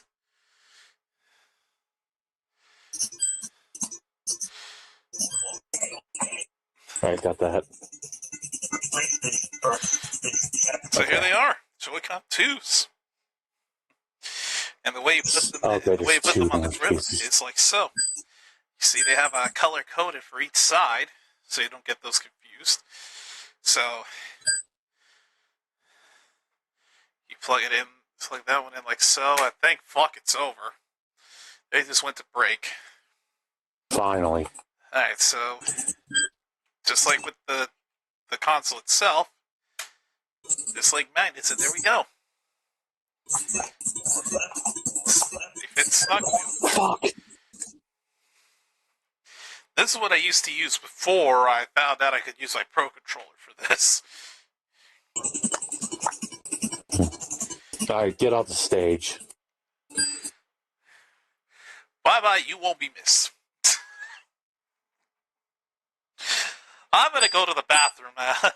So I will be right back. And I just realized I took out the Switch and put it on the stand for nothing. Because we're about to return to the second half. Well, I at least got to show off the Joy-Con grip that I didn't have with the Switch one.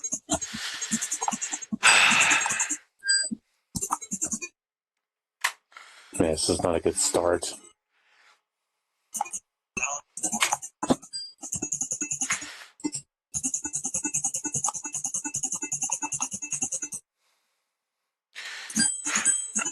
Alright, I'll be back. For the first time this UFL season against the chair cam.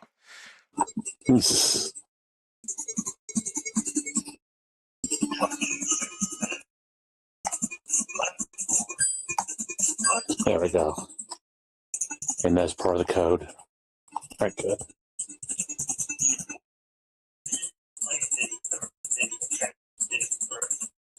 Alright.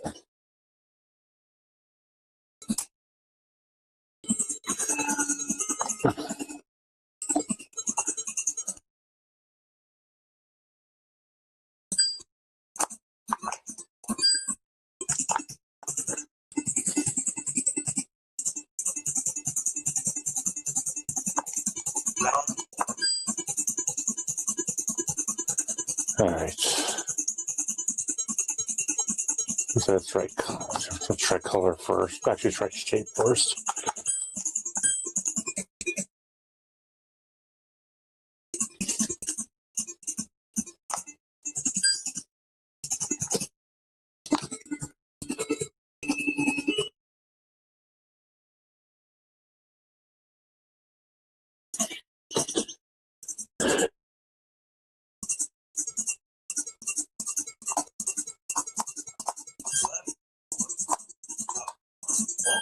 Alright, so it's shape. Okay.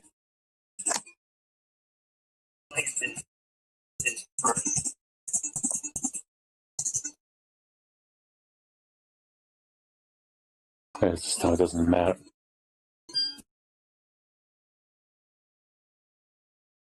Yeah, the game's definitely back on.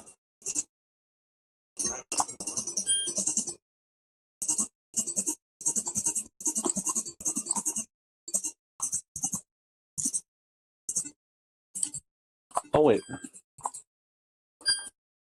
All this time there's a faster control. I wish I knew that.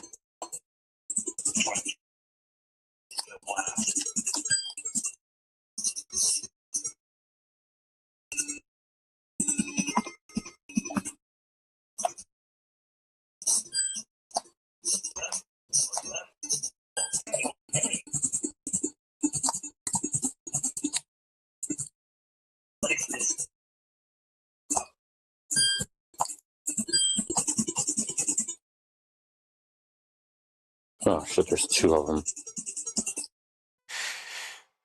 Whew. Okay.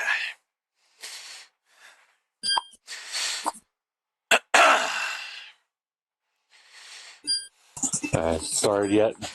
Yeah. What? Oh, you idiot. I just dropped the piece I needed. Alright, let's get things set up for the second half here. Okay. Light up the timeouts. And, Okay. Let's see. Alright, so that's part of the code. Switch to the third quarter as soon as we start. Let's see. Do I still have the, oh, there we go. I did not mean to do that. So it's definitely not 318.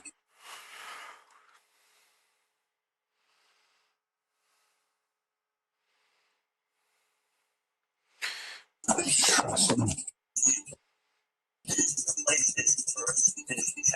Okay, two parts.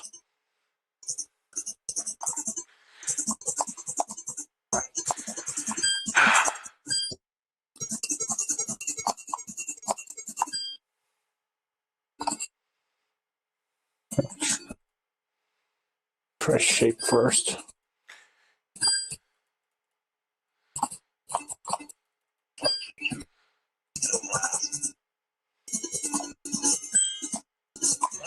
Okay. I think we're ready to kick off the second half.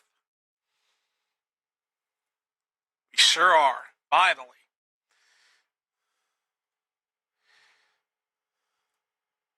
Crap, I can't remember which part I used for this. Alright, let's get things set up for the second half. We sure are. Finally. I can't remember which part I used for this. Crap, I can't remember which part I used for this. Alright, let's get things set up for the second half. We sure are. Finally. Crap, I can't remember which part I used for this.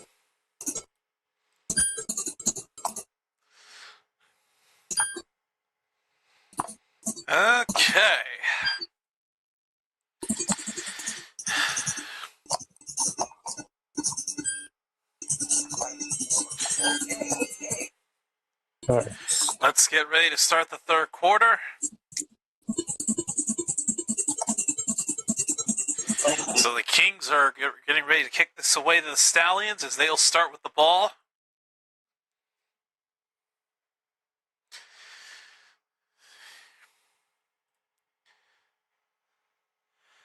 LaVisca Chenault Jr. awaiting the return.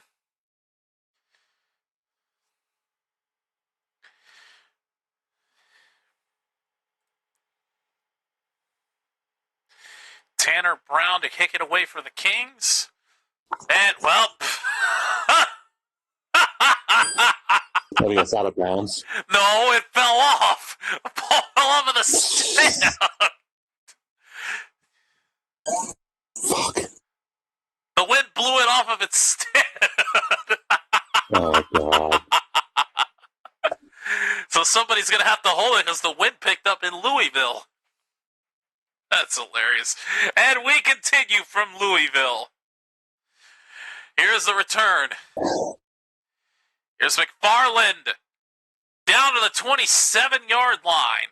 And off we go with the second half. It's a 9-7 ball game. Stallions looking to try to build on their lead. Matt Corral, 9 completions for 92 yards. Snoop Connor with 7 rushes for 45 yards and a score. And Jaden Mickens with 3 catches and 49 yards. That's not part of the code. It's not 9, it's not 0. All right, here we go. First down from the 28 for the Stallions. McFarland gets the handoff, finds a lane to the right side, picks up a first down, past the 40, down to the 43-yard line. They're wasting no time on this opening drive of the second half.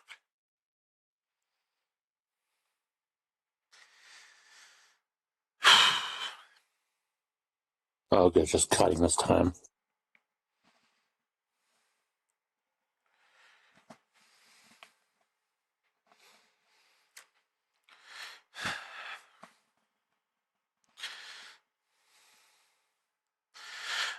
First down from the 43. Corral throws to his right. It's incomplete. Pass is dropped.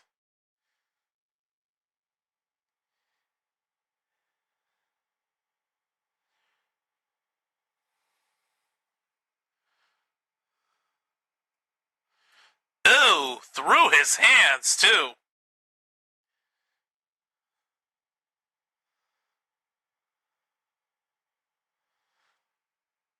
All right, brings up 2nd and 10.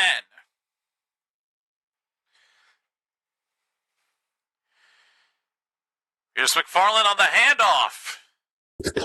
And down to the 49-yard line. It'll be 3rd and 4. Well, didn't think I'd have to do this, but Corsinich had to develop in that area. Ugh. It's disgusting to do, but better to use my stupid finger for this. All right. Yeah. Luckily, it was minor. Well, there are the odds. Birmingham is a 5.5-point favorite, and the over-under is 42.5. It took them long enough to show that. Yeah, I figured it would shot more towards the game and show how 3rd and 4. Corral's pass is caught wide open as Mickens. Nobody even covering him for a first down. Fuck.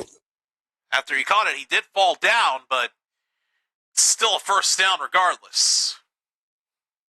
Well, a defender that came at him late trying to punch it out. But it is a first down for the Stallions.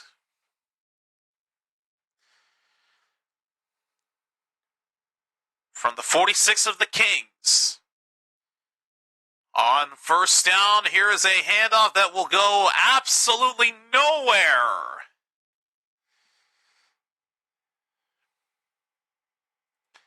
Snoop Connor is met up with a wall of Kings defenders and gets no gain on the carry. Brings up 2nd and 10.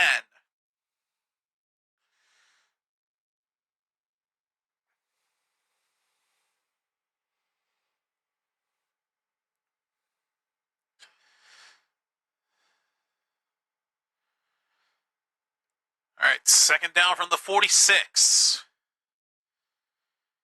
Here's a toss to Mickens on the reverse, and that doesn't work. Backed up to their own 48-yard line. It's a big loss. All right, here goes nothing. The Kings defense was ready for that one. Fuck. Oh, what a hit. Yeah, I just out-burned myself. A loss of 6 brings up 3rd and 16 for the Stallions.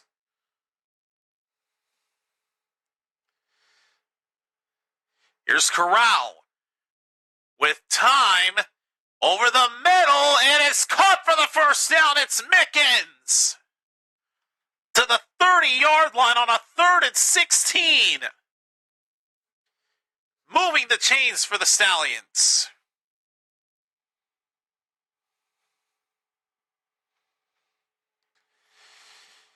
Oh, boy. And the Kings blowing a golden opportunity on defense where they could have potentially stopped them.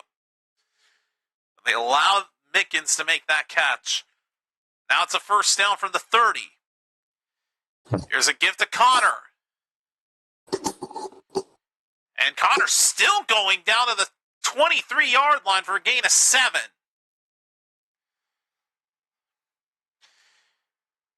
Mickens has had 70 receiving yards in this game so far, compared to the rest of the team combined with only 43. Right. Good God. Touchdown.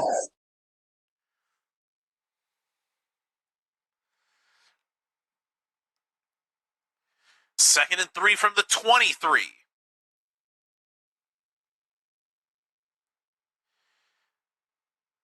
Corral fakes the handoff, now under pressure, throws to his right, bobbled, but still caught. A flag is down, and he's still going. Down to the 5-yard line. But there is a flag down, and it's just our second penalty of the night, believe it or not. Now some tensions flaring at the end of the play. And this is coming back. It is holding on the Stallions. Well, of course. So make it second and long.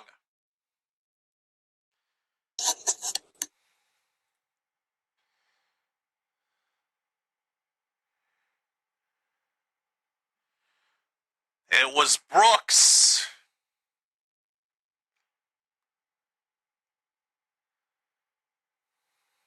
Mason Brooks, the tackle, responsible for the hold. Again, that was just the second penalty of the whole game. Second and 13. Backed up to the 33-yard line. Corral with pressure coming. Tries to get rid of it to Deion Kane, and it's incomplete as it's out of his reach. And it's now 3rd and 13, and the Kings have another golden opportunity to stop them here. As it's another 3rd and long situation for the Stallions. Last time they couldn't get the stop off. Can they get it here? Under 9 to go in the 3rd quarter.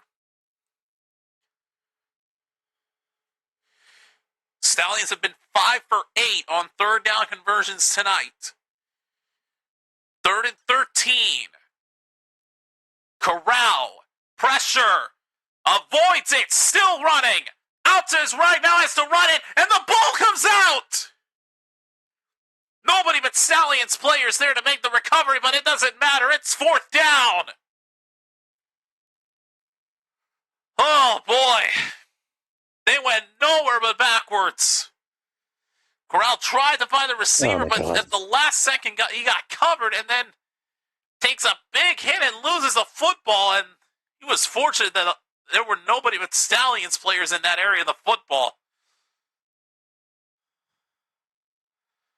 Yeah, I realized my first mute botch of the season took place. Just knocked out of Corral's hands, but none of the Kings players could get to it in time. It's a 4-yard loss. And there are no punts allowed after crossing the 50, so the Stallions are going to have to go for this 4th and 20. Oof. They are in a tough This is gonna be fun. situation right here. From the 40-yard line, they got to get to the 20. Corral will throw to McFarland. Long way to go. He won't even be close. Down to the 30-yard line. It's a turnover on downs. It's going to go to the Kings. And they are finally able to redeem themselves after allowing a first down on an earlier 3rd and long. Yeah, that was a good hit on that fumble. And the Kings will take over for their opening drive of the second half in just a moment. And it looks like the RE stream is live. Yep. Oh, boy.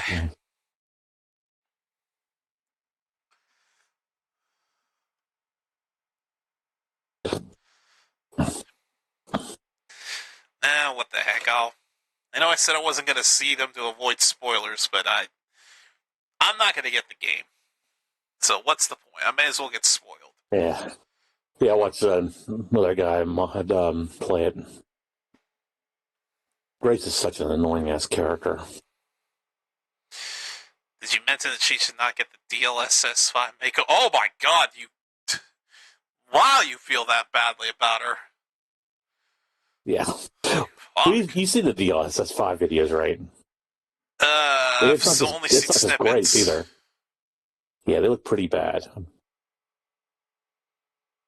I'll stick with DLSS 4 because at least for that it's just frame generation. And if you play it on something like Doom of the Dark Ages, it looks fucking good. But DLSS 5 just looked like as they said, they put an Instagram filter on all these characters.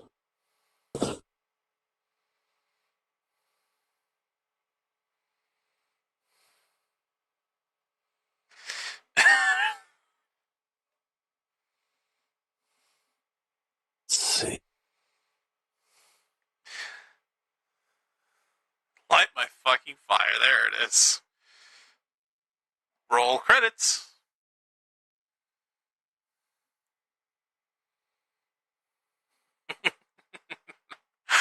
Still remember seeing that other Ari clip live. Lord have mercy.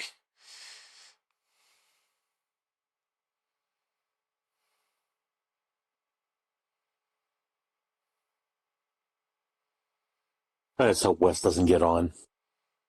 You're on timeout. He's so fucking annoying.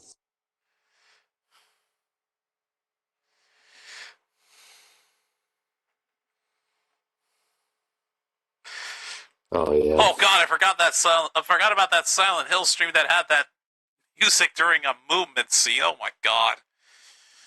Here's a first down. Bean going deep. It's gonna be incomplete. And it was the tight end that bobbled it earlier in the game. Zach Davidson was the intended target. Could not haul it in. It just goes right through his hands. How does he not make that catch? You only have one defender with his arm on you. How do you not beat him? Unbelievable. It is incomplete. Second down. Bean taking another deep shot. And this one is caught.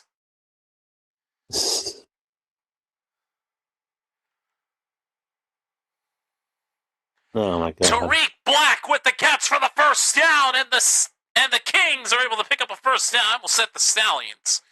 Lord have mercy. Tariq Black moves the chains, and the Kings are now at the Stallions' 25-yard line. Here's Bean. He's going for it all. Incomplete. Receiver was well behind the area where Bean threw that ball. Now I see the Silent Hill clip you're talking about. Isaiah Winstead, the intended receiver, he was well behind the area of that's a beautiful catch. Ball was received.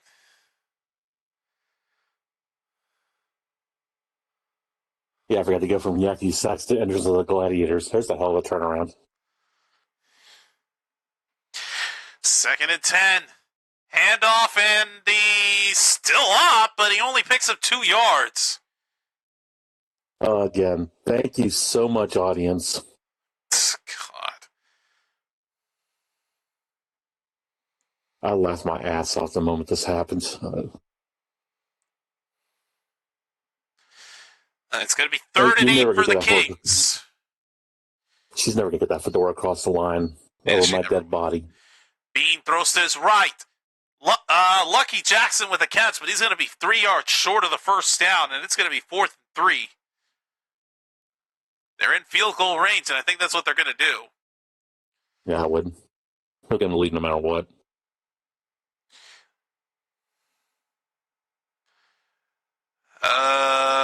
Yep, looks like they are going for it. For the field goal, that is. All right, here is Tanner Brown for his first field goal attempt of the season. Official distance on this attempt. It's going to be a 37-yard attempt to give the Kings the lead.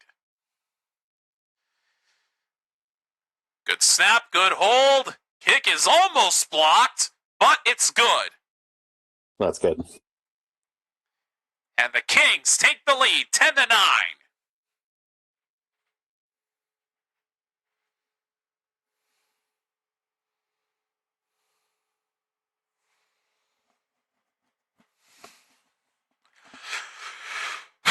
.451 left in the third quarter, and it's been nothing but field goals ever since those touchdowns were exchanged at the beginning.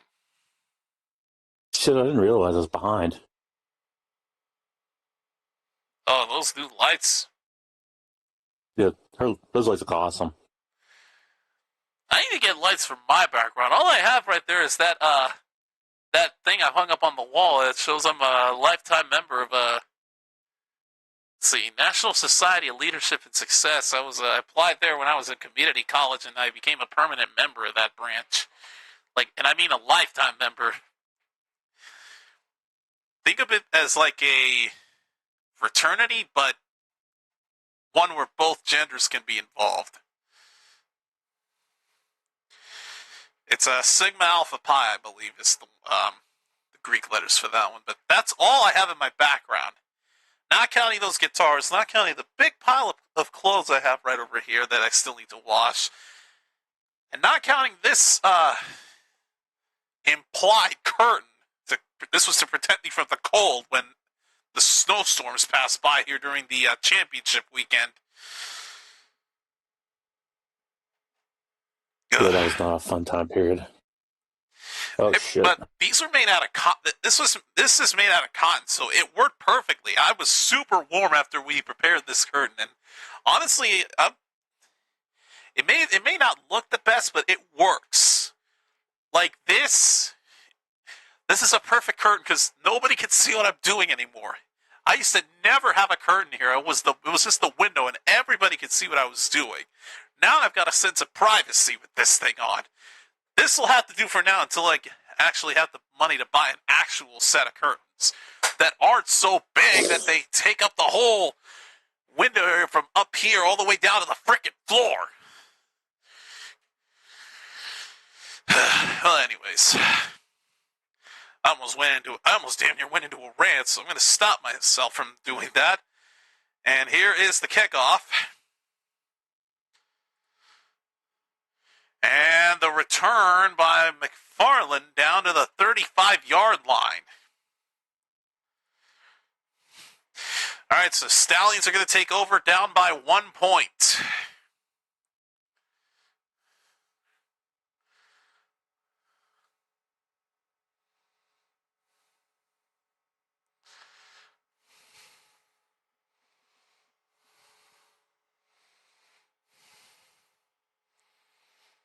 Dude, I gotta say, Lisa just looks different as of recently. I don't know if if I'm used to seeing her bangs or something at the front of her head. I don't know, man. It's something about her just makes her look different in a good way. Here is a pass that is going to be caught by Ross with a flag down as he gets a big gain. But there is a flag down.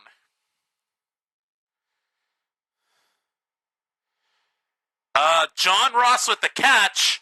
It's a big play for the Stallions for the moment, but they are already going backward. Oh, good Lord. Stallions are going to get flagged for offensive pass interference. Oof. Let's see, where was the push-off? Oh, there it is.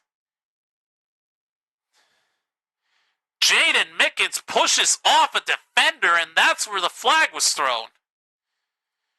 So that big run by Ross was all for nothing.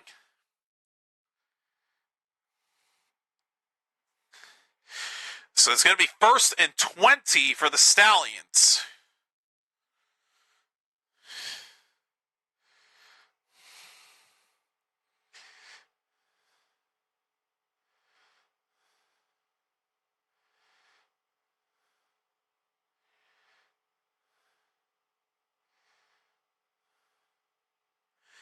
First and 20, handoff.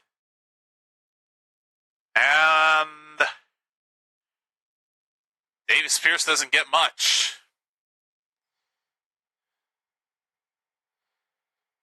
Davis Price doesn't get much. A gain of only 3. It's going to be 2nd and 17.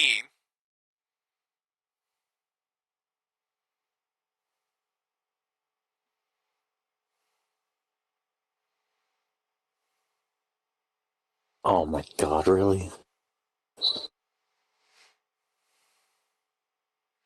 2nd and 17. Corral slips, avoiding a sack, going deep to his right, almost intercepted, and it's incomplete. Oh, Nelly, that was dangerous. He got lucky that defender dropped that interception, because he should have had that.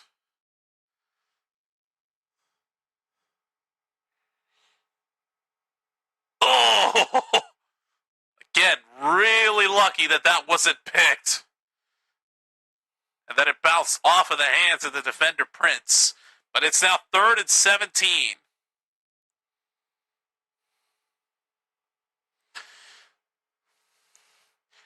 Corral. Again, he slips. Pass is going to be caught by Mickens for another first down. My God. The Kings blow another golden opportunity to stop them on a 3rd and long. It was a 3rd and 17, and it got converted. Goodness. That's twice now in this quarter that they've done that. So now it's a first down from their own 47.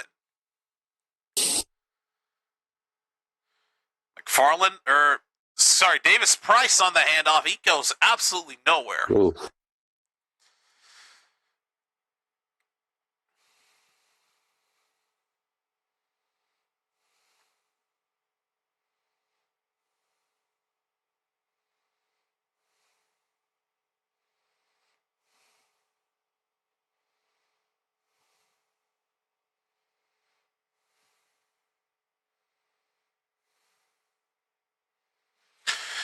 All right, 2nd down and 9.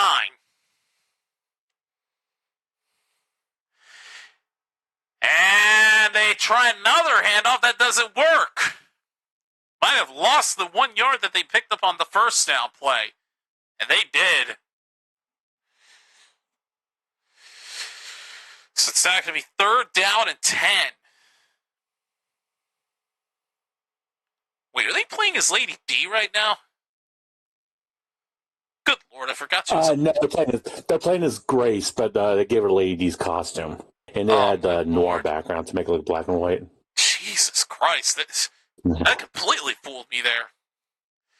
3rd down and 10. Corral. Pass is going to be caught by Mickens. He dives from the first down line, and he gets it. First down, Birmingham. Mickens has been the go-to guy for moving the chains. Twice on this drive, he's picked up first downs off of 3rd and longs.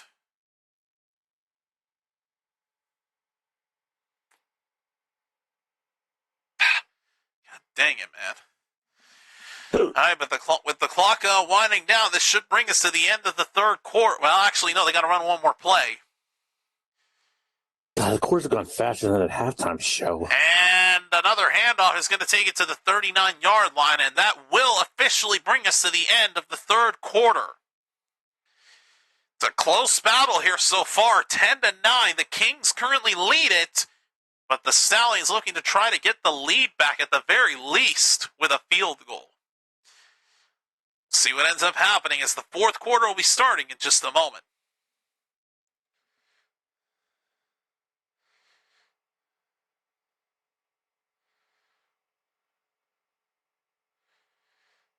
Okay, yep, now that I'm seeing her face up close, yeah, now I know it's Grace.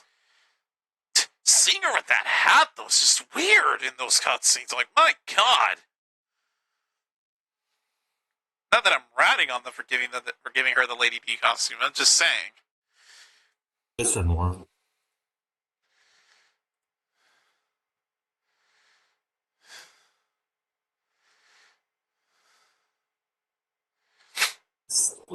Back of Grace's dress looks like she has tits.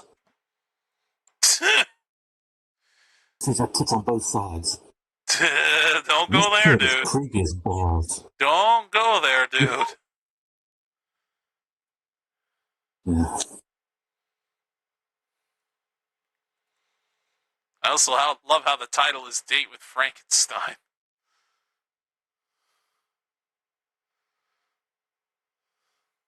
God, her eyes are terrifying.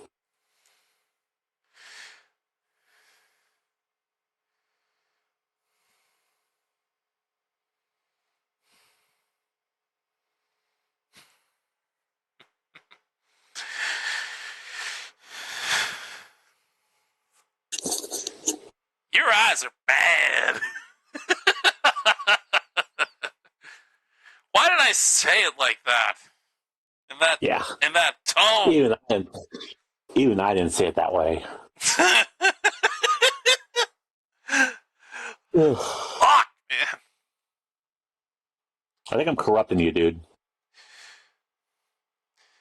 Dude, that's putting it lightly. You've done more than corrupt me. If I'm being honest. I take it as a compliment, man. Hurts this.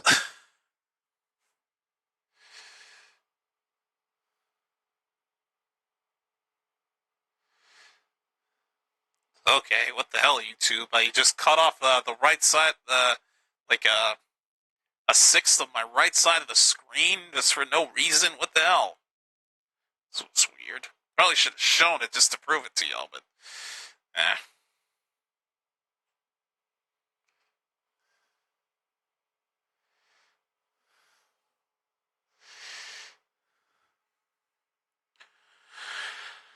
Alright.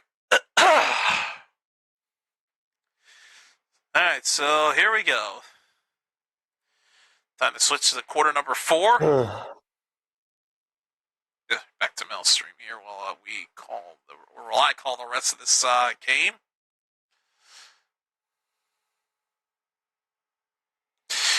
Let's see. Currently sitting at 96 views total on the stream, which is a lot more than I thought I'd get, so I will take that. Nowhere near as much as it was in the soup. And there's Louisville Sluggers for each of the two teams' colors. Honestly, though, they don't look too bad. All right, here we go. 2nd down and 6 for the Stallions as we start the fourth quarter. Handoff, and in a ton of trouble trying to stiff-arm defenders, but he will go absolutely nowhere. Snoop Connor is wrapped up, and he's going to lose some yardage. It'll be 3rd down and 7 for Birmingham.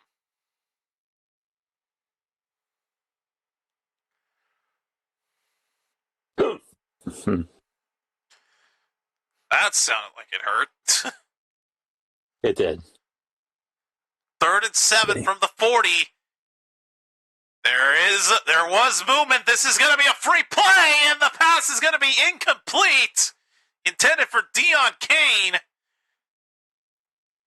But the flag is going to give them another chance, as I believe the Kings jumped. Oh, God, Louisville bad. Of course, Louisville Sluggers. That makes sense.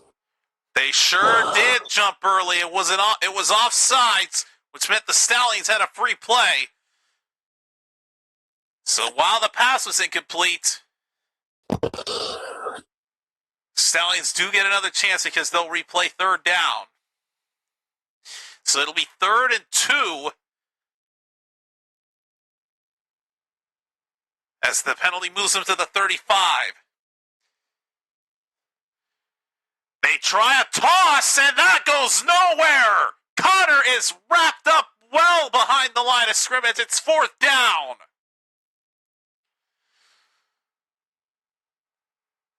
Now that's going to end their drive right there, and now you wonder, what do they do here?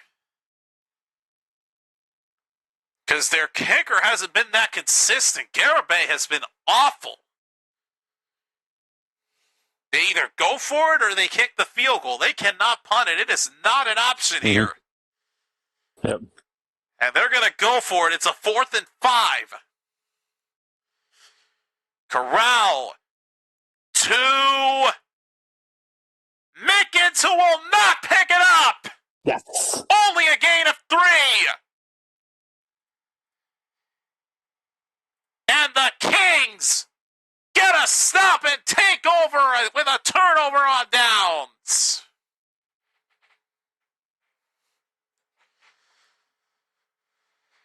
Oh boy, that is a big stop for the Kings. Looking to try to run down as much clock as possible at this point.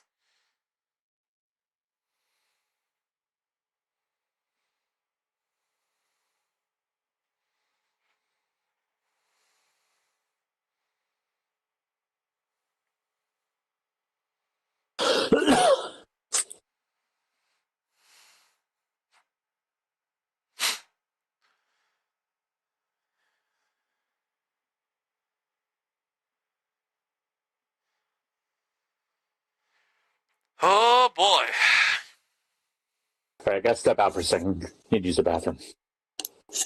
All right, chair cam engaged for you.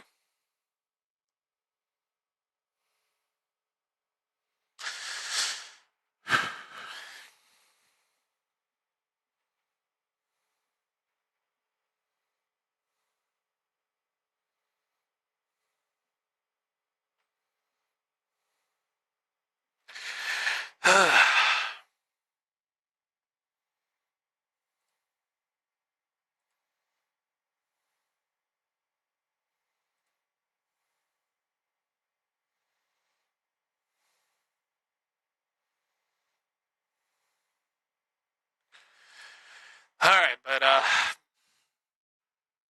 folks, quite a stop by the Kings. This is a trend we've seen on the last 2 drives of the Stallions. They blow a golden opportunity to stop the Stallions on a 3rd and long, only to go on and stop them on a later play.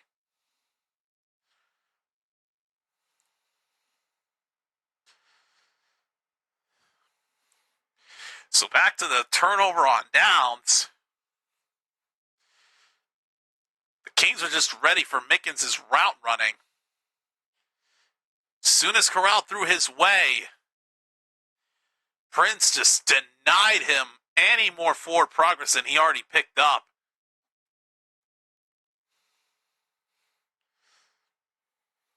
So, the Kings will take over.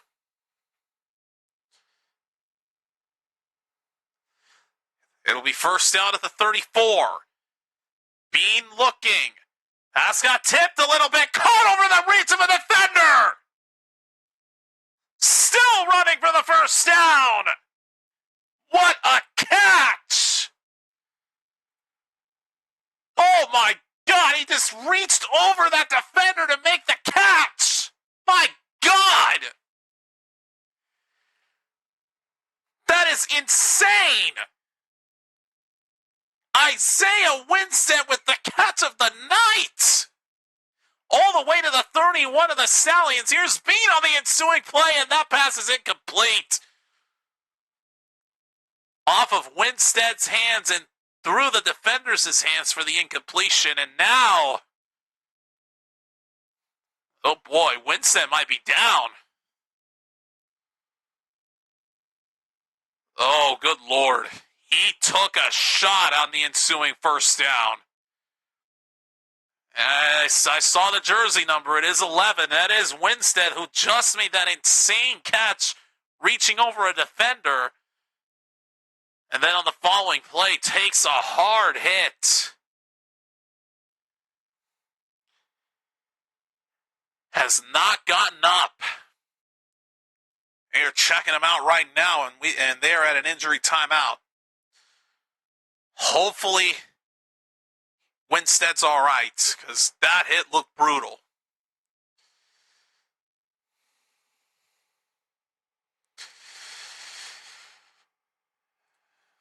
It'll be second down for the Kings here, but we'll see how Wickens? No. We'll see how Winstead ends out in just a moment.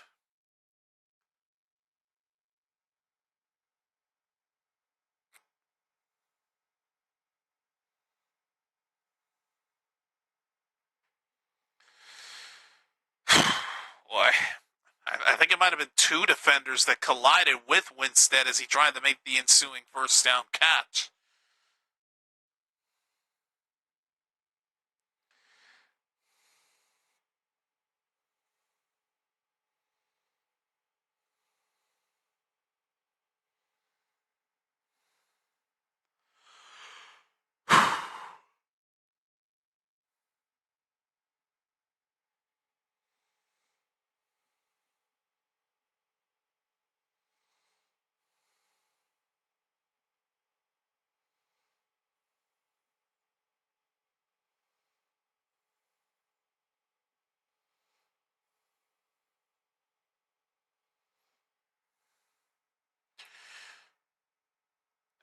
And Winstead, needs assistance just to get to the sideline, man. Wow.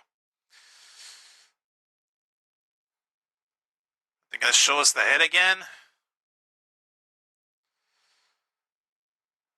Well, Winstead thankfully is still walking, but let's see the hit again. Oh, that left leg! My God! That left leg took a hit hard. The way he got tackled into as he touched the ground. Oh man. Oh man, he might be heading to the blue tent. Yeah, no surprise there with how severe of a hit that was. So Winstead's off to the blue tent. Kings currently have a second down at the 31-yard line. Bean with a defender in his face. Pass is still bobbled but caught. And Davidson can only get back to the line of scrimmage. Probably was better off just letting it sail to the ground for an incompletion. Man, after Winstead made an insane catch, reaching over a defender to pick up a big first down, the following play suffers a big hit and is in the blue tent currently. Right. Yeah, I'm back. Sorry about that. My stomach just got upset all of a sudden. I saw the injury, though. And a timeout taken by the Kings. They will use their first one.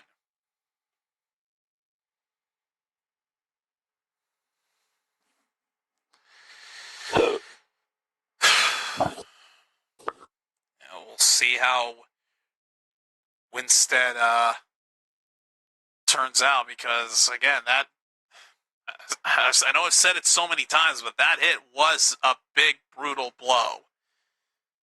Yeah, that's not going to the 10. Wait, what? I saw him go into the 10, so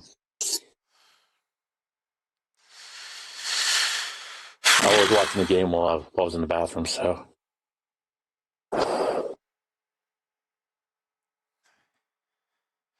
Jason Bean so far tonight, 11 completions for 193 yards, 1 touchdown, 1 interception, and 5 rushes for 27 yards. Kings currently have a 3rd and 10 at the 31. Bean with time. Flushed out to his right. Now will throw. Pass is caught. Avoids a tackle. First down to the 10.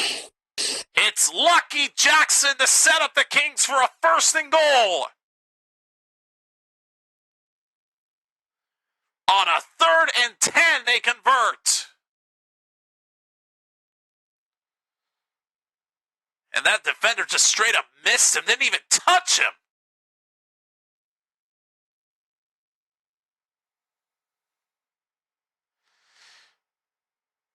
All right, 10:50 left in this game.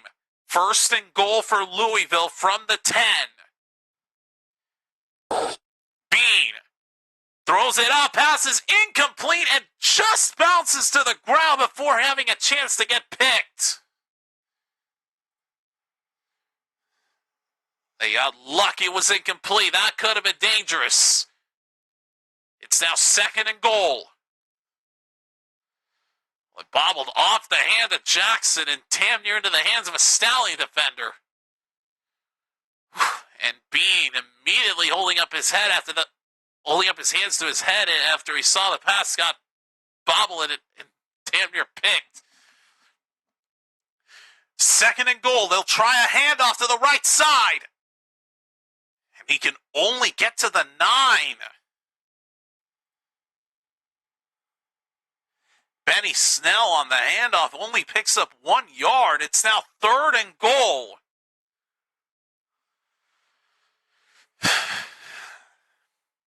And you figure if you don't get this, probably best bet would be maybe just go for the field goal, take a 4-point lead, and then force the Stallions to have to go for the 60-yarder at worst.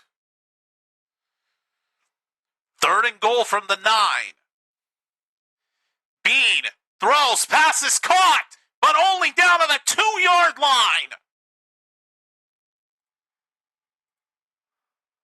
Oh, good God. Caught by Tariq Black, but he is short of the end zone. It's 4th and goal. And Bean heading to the sideline. We know what that means. They're going for a field goal. I mean, again, this is the best move.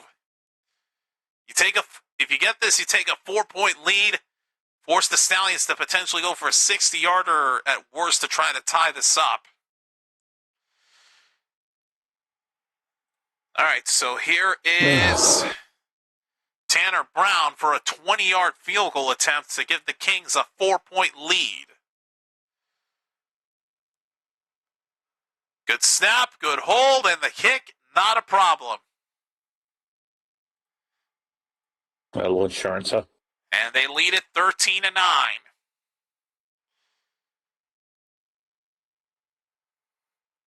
$8:37 left in this game, so there's still a chance for the Stallions to do something, but they have not been able to get any points since that last field goal that they got.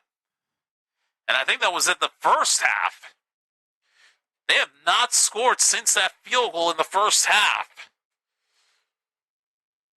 So they really need to step it up if they want a chance to stay in this ball game.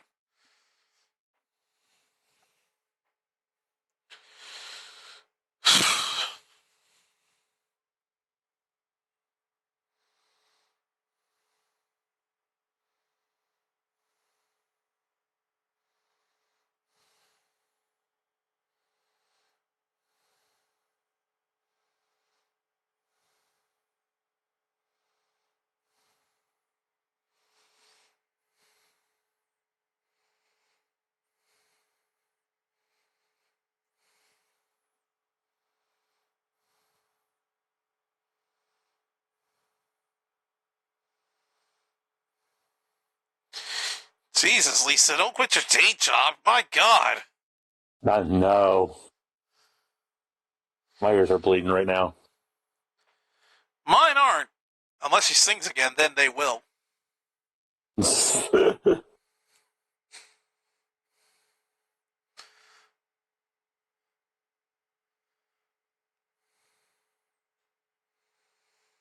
I actually tried the Big Arch Burger now that they're showing the commercial on it. Best burger they've made so far this year. That Big Arch Burger is nothing to mess around with. That is some good stuff that they put on there. You actually like that? The Big Arch, yeah. Oh, I was not a fan of it. Dude, I love it. The Big Arch sauce, the white cheese that they use instead of the yellow one, makes a Big Mac look like makes a Big Mac look like utter shit. Oh wait, that's because it is utter shit. I'm the opposite, dude. Yeah. I'm the opposite, man. I tried. I was like, I am not a fan. And go figure. I want to tell you this right now. The reason I got my stomach bug was from getting McDonald's earlier. Oh wow. Yeah, I'm fine now. But yeah, I tried it already. I was like, not a fan. Right, here's the kickoff to the Stallions.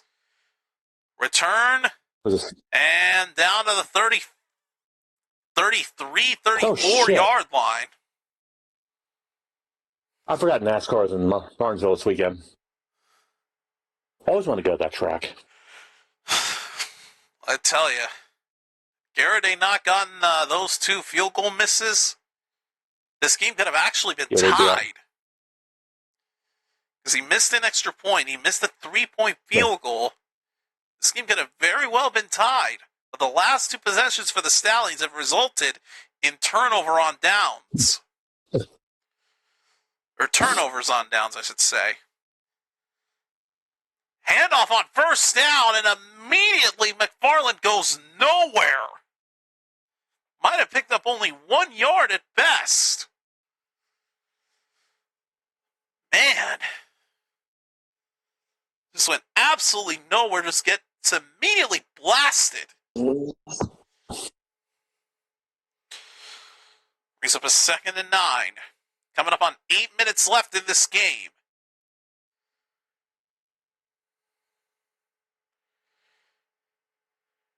Corral throws to his right. It's caught by Deon Kane. And forward progress will put him down to the, the 37-yard line? Good Lord. It's going to be 3rd and 6.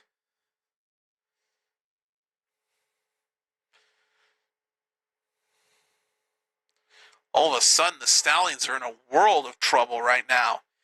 They've got to convert this 3rd down. Otherwise, might be looking at some risky business here. 3rd and 6 from the 38. Corral over the middle, caught by Kane. First down at the 49. Well, they needed to get it, and they got it. Down to 7 minutes, 10 seconds remaining. And counting. Amazing catch by Deon Kane after only picking up a short gain on the last play earlier. The Stallions are able to move the chains. It's a first down from their own 49. McFarland on the handoff. Can only get to the 48-yard line of the Kings. Might be only a gain of 3.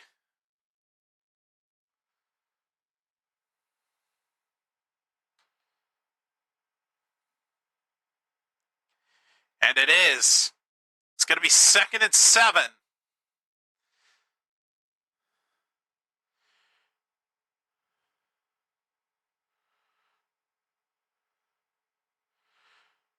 Corral with pressure coming. Throws to his left. Incomplete. It's broken up.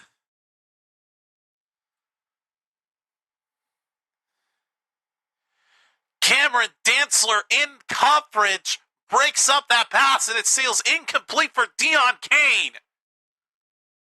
Gets a hand on it to make sure Kane cannot make that catch. And the Stallions are facing another 3rd down.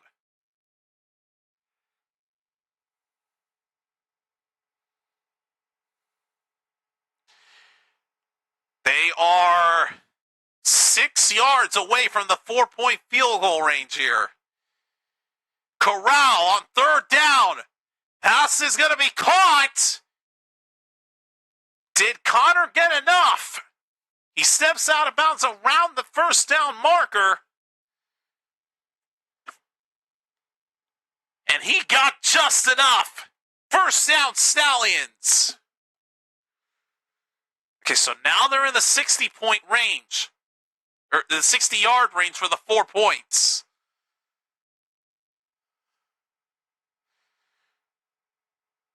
But the question is, how much do they trust Garibay for a kick like that? Garibay. First down, another handoff, and that doesn't work. Connor gets wrapped up immediately and goes absolutely nowhere. No gain. Under 5 to go in this game. He does it like Jack Perry. God.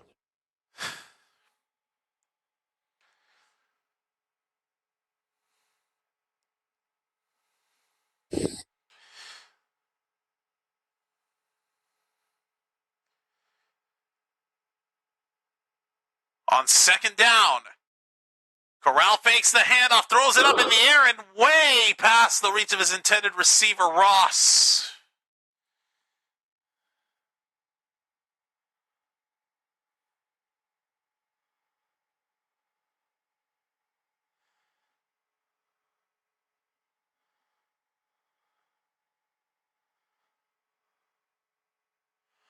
Oof, boy, he wasn't ready for that. All of a sudden, the Stallions are dealing with another third down. 3rd and 10 from the 40-yard line. Corral throws, caught for the first down. It's Ross. Oof.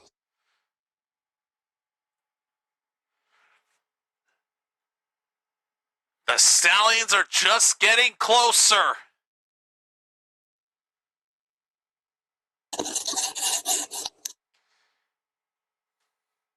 And Kings defender is down.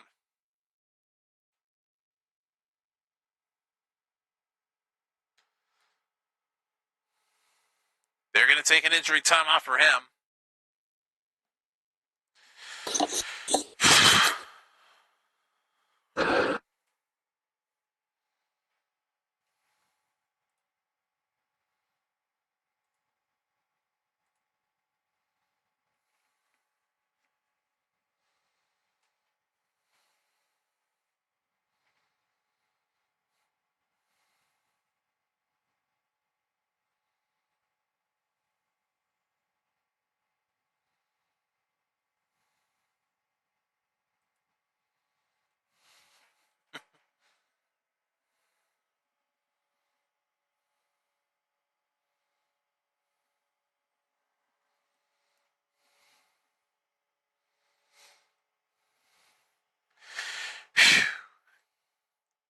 Well, we've broken the 100 view mark.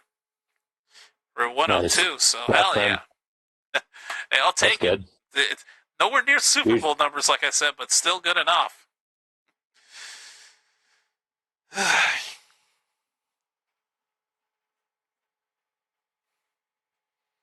Man, sorry I'm being quiet here, man. Apparently, Goodex and I are having a huge discussion regarding TNA sacrifice. Oh, boy. Yeah. They know more about this promotion than I do.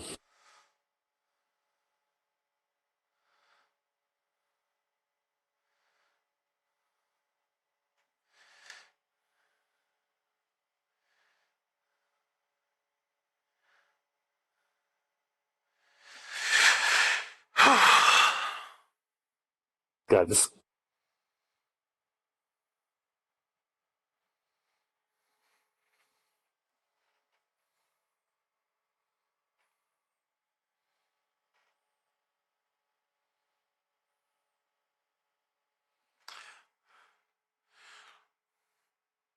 Oh, boy. He's also going to the blue tent. Ooh. Oh, that's where the collision happened. One defender kicked the helmet of another. Ooh. Yikes. I'm about ready to say. Man. All right, first down for the Stallions from the 26-yard line. Corral keeps it himself. Trying to find some room, slips and gets down to the 20. And he kept his footing. He could have probably picked up a first down. But instead, he only gets 4. It's not pretty. Yeah, that happened. Jesus. Gervais at the ready just in case. 3 minutes left and counting. Over a 5.5-minute drive. 2nd and 6. Handoff over, through the middle. Through the middle is McFarland. He's at the first down line and he's going to pick it up. First down for the Stallions with 2:40 left. Birmingham has all 3 of their timeouts, while Louisville has just 2. Realistically, they don't have to run a play here. They can let this run down to the 2-minute warning. Actually, no, they have to run it because I forgot the play clock is actually ahead of the game clock, so they have to run this. Here is McFarland. Originally kept his balance, but then lost it at the end and gets no gain. Dantzler in coverage on the stop. It's going to be 2nd and 10, and that will officially take us to the 2-minute warning. A 4-point ball game. Now, at this point, a field goal won't do it justice because they're well outside of the 4-point range. So it's a touchdown or nothing. They cannot, by any circumstances, afford to go for a field goal. They need to get into the end zone if they want the lead.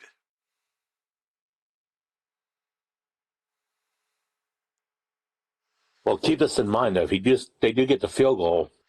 Well, yeah, right. If they do go for the field goal, I guess that could still work, but I don't think they want to count on that happening.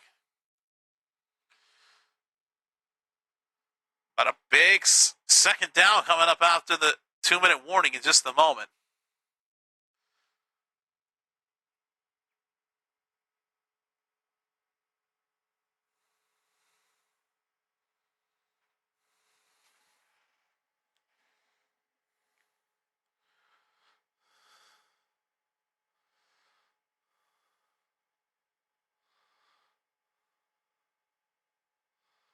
The hell? Oh.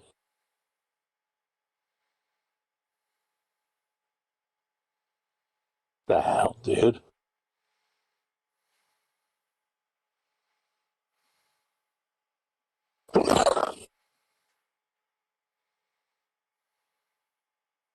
Like I said, I might just wait till Requiem comes to Game Pass before I play it. I'm not in a rush.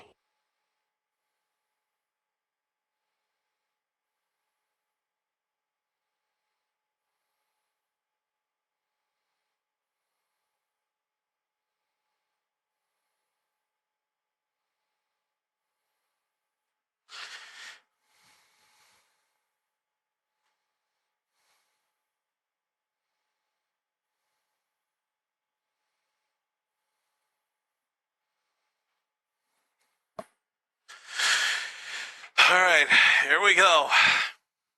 What a way for the opening game of the year to kick off. What a way for it to come to an end, man. 13-9, Birmingham in striking distance, despite the fact that after those touchdowns, it's been nothing but field goals. Still a close one, a nail-biter here with 2 minutes left. Stallions have a 2nd down at the 14-yard line. Corral fakes the handoff. It's going to be caught! Touchdown Stallions! It's Justin Ross! Shit. God damn it. Our first touchdown since the first quarter! And the Stallions have taken the lead!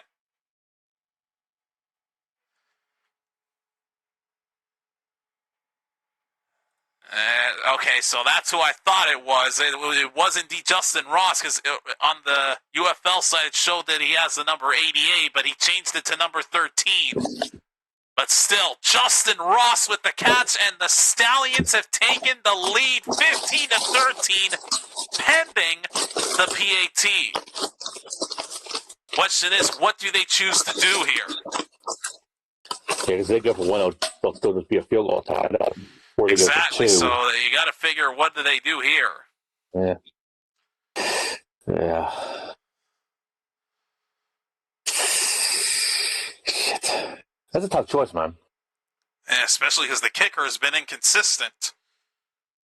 Right. But it looks like they are going to go for the extra point. Keep in mind, Garibay has missed one earlier in this game. This to give Birmingham a 3-point lead. And he doinks it! He's missed both of his extra points. He's gone next week. Now a field goal can win it for the Kings. Good Lord. I'll tell you this right now. If Louisville wins this, he's gone. Oh, boy. Garibay again misses an extra point. Oh, His first one wasn't even close. It was wide to the left, and then the second one just bounces off the left upright. Good Lord. I just saw it. And it God damn, remains a 2-point difference. But the Kings are going to get a chance at it. Oh, God, he's literally crying, dude. Is he? Yep, I didn't see tears coming out of his eyes. I mean... Yeah, he had the cry face. Oh, Lord. You haven't lost yet, dude. Calm down. The late George Perez would have been proud of him. Yeah, that's the George Perez cry face. Yep. All right. I know earlier when I first got on here, I said I was not a fan of them having 1 point for kicks. I may take back what I've said, because this is making this more interesting.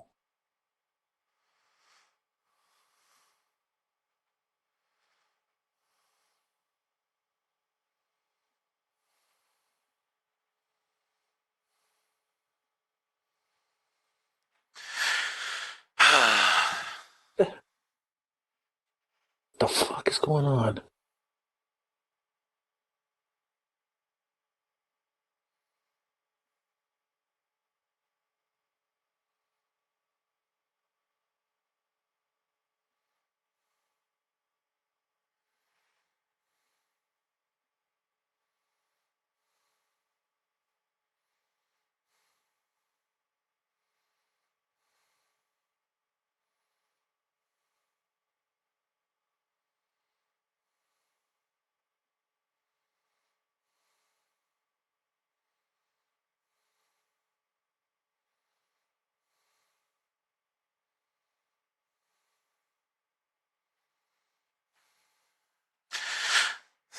There we go. Only 5 seconds came off of the clock after the 2-minute warning, so the Kings are going to have 1 minute and 55 seconds to potentially win this opener.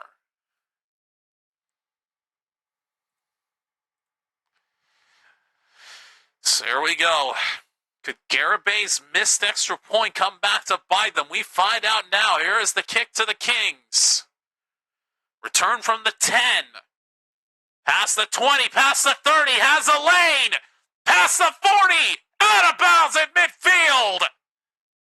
Ooh. Oh, boy, the Kings are going to have amazing field position to start this drive. Can Jason Bean lead his Kings to a game-winning drive?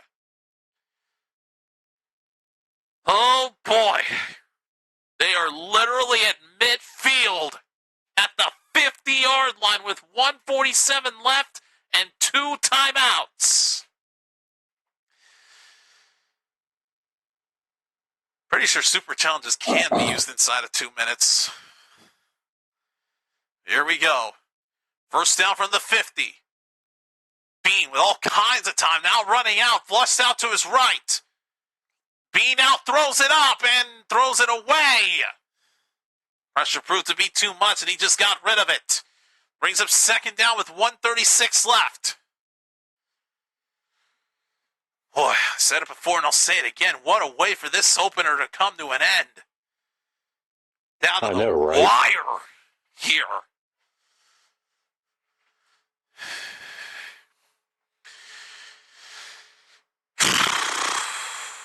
Hoping my voice will stick with me through the rest of this. Yeah, because this game's been amazing. Second down and 10. I'm so glad the UFL's back. Come on, Louisville. Looking, going deep with this. That might have been tipped. Picked off! Fuck. That is going to end it! Shit. And the Stallions come away with their third turnover of the night. There is a flag down as well. But I think that might have been after the interception, and if that's the case, this game is over. Nope, it was holding on the Kings. It is declined. The Stallions get a turnover. Yeah, and that's and it. They are going to ice it.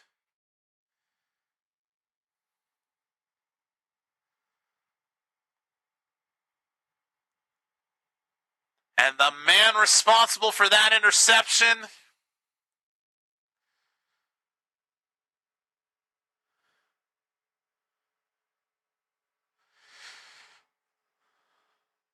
number 14.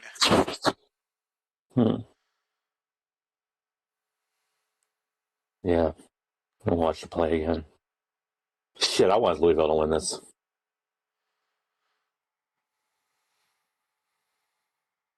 Either way, this game was really good. Hell of a way to start the season. Abso-freaking-lutely. Clark with the game-ending interception.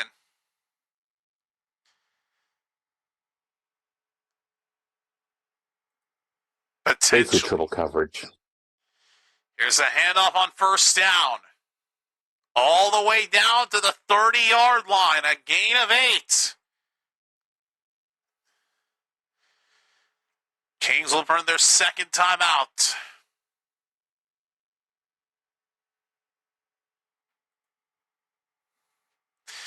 Kings pretty much have to do whatever they can to avoid a first down, because if that gets picked up, it's a ball game. Although if we're being honest, with just 2 timeouts, it won't matter. Realistically, they might still have a chance, but I don't think so, especially after allowing that 7-yard run.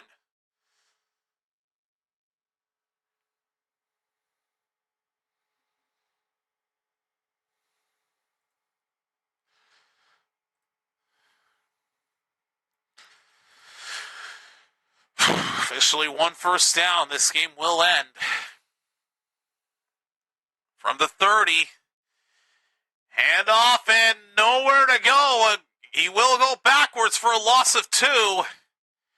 It'll be 3rd down and 5 as the Kings will burn their final timeout. They might theoretically still have a chance if they can get one more stop. But it's a 3rd down and 5 with 1:15 remaining.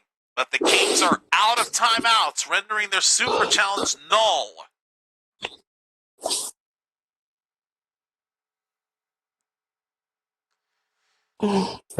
So big third down coming up here. Stallions get this, it's over. They don't, Kings still have a chance. What does Matt Corral have in his brain when it comes to this play design? What does Corral have in mind for the potential game-ending first down? Here we go. 3rd and 5. Corral on the keeper. He stumbles and cannot get it. Ooh. 4th down. He goes backwards for a loss of 2.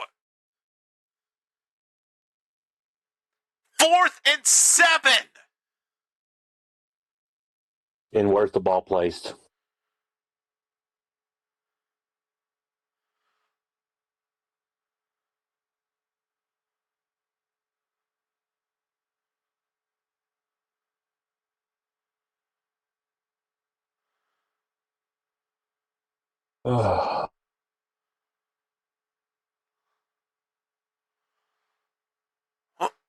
What just happened?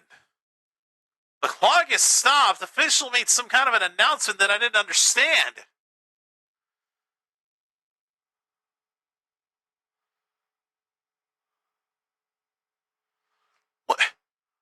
What on earth happened?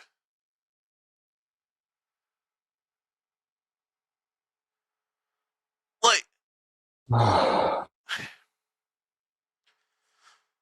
don't know. That was all kinds of weird. Yeah. Now the Stallions are going to call a timeout here with 32 seconds left. So Stallions win their first timeout. So I know I said that interception might have ended it, but theoretically the Kings did still have a chance. So I did stand corrected. Still though, no timeouts at their disposal, and with this being the UFL, that clock is just going to keep on running. So if they're going to score, they've got to do it quick more than anything.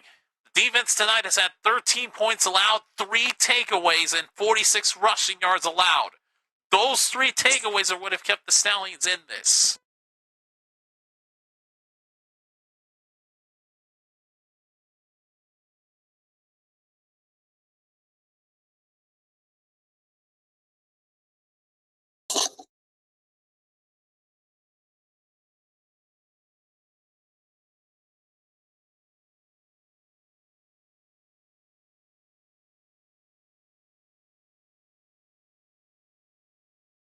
Ugh.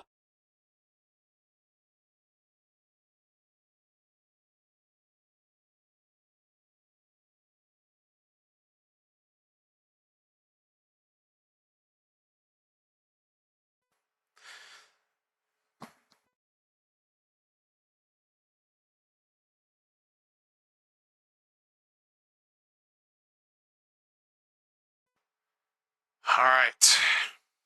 So, Stallions punted it to the Kings. The ball is at their own 42-yard line with 24 seconds left. They might be going for the field goal here for potentially 4 points, but they still have a bit to go before getting to that point. Here we go. First down for the Kings from their own 42-yard line. Being pressure coming. He doesn't see the man behind him. He gets sacked. All the way back to the 36, and that clock is going to keep ticking. Yeah, it's not looking good. Oh, good Lord. And the celebration from the Stallions defenders is going to put a monkey wrench in this plan. They had to burn their second time out because the Stallions defenders were too busy celebrating. Oh, boy. Oh, I wonder if that's going to bite them in the ass. It's a 2nd and 16. Have to close the door there for a moment. Man. That sack, though, is big. It's a loss of 6. Down to 5 seconds left. I do not think a field goal from over 60 is possible at this point. They have got to go for a Hail Mary, if anything. Yeah. So this is it. Barring some kind of a defensive foul, this is going to be the ball game. They're way back at the 36. Bean throws it. They're just going to play the lateral game here, and Lucky Jackson's going to get immediately blasted, and that is going to do it. The Stallions are going to win this game. Damn.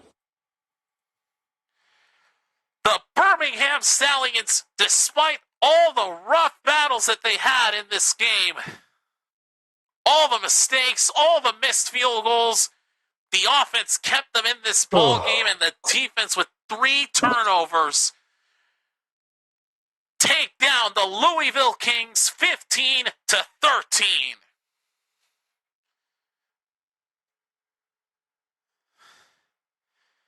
And that is how the season opener comes to an end, as the Stallions take care of business on the road.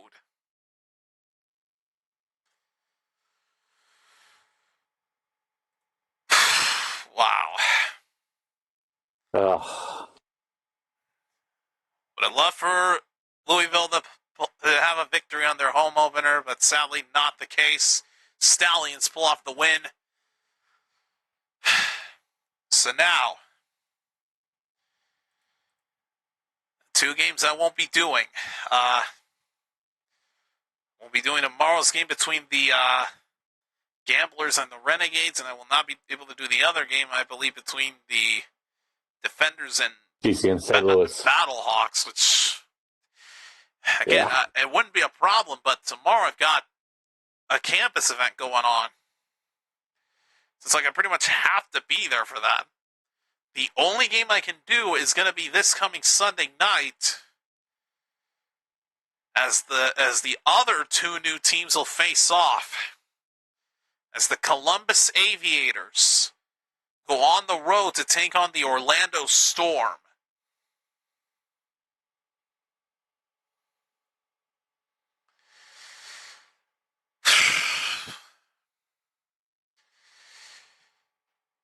But with that being said, folks, that is going to go ahead and officially wrap things up here for our UFL season opener.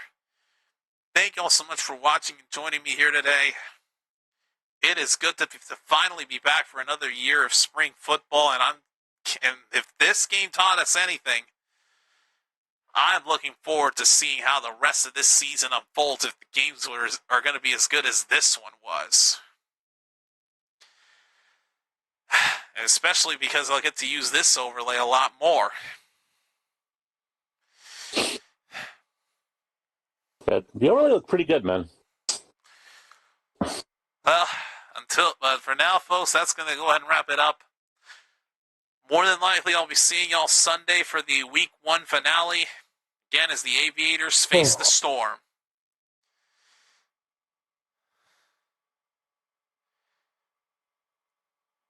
But for now, till then, I'm yours, JC, signing off for now.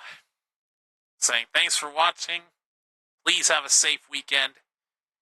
And let's meet back here this Sunday to wrap up Week 1 of the 2026 UFL season. Peace out, y'all. We're back.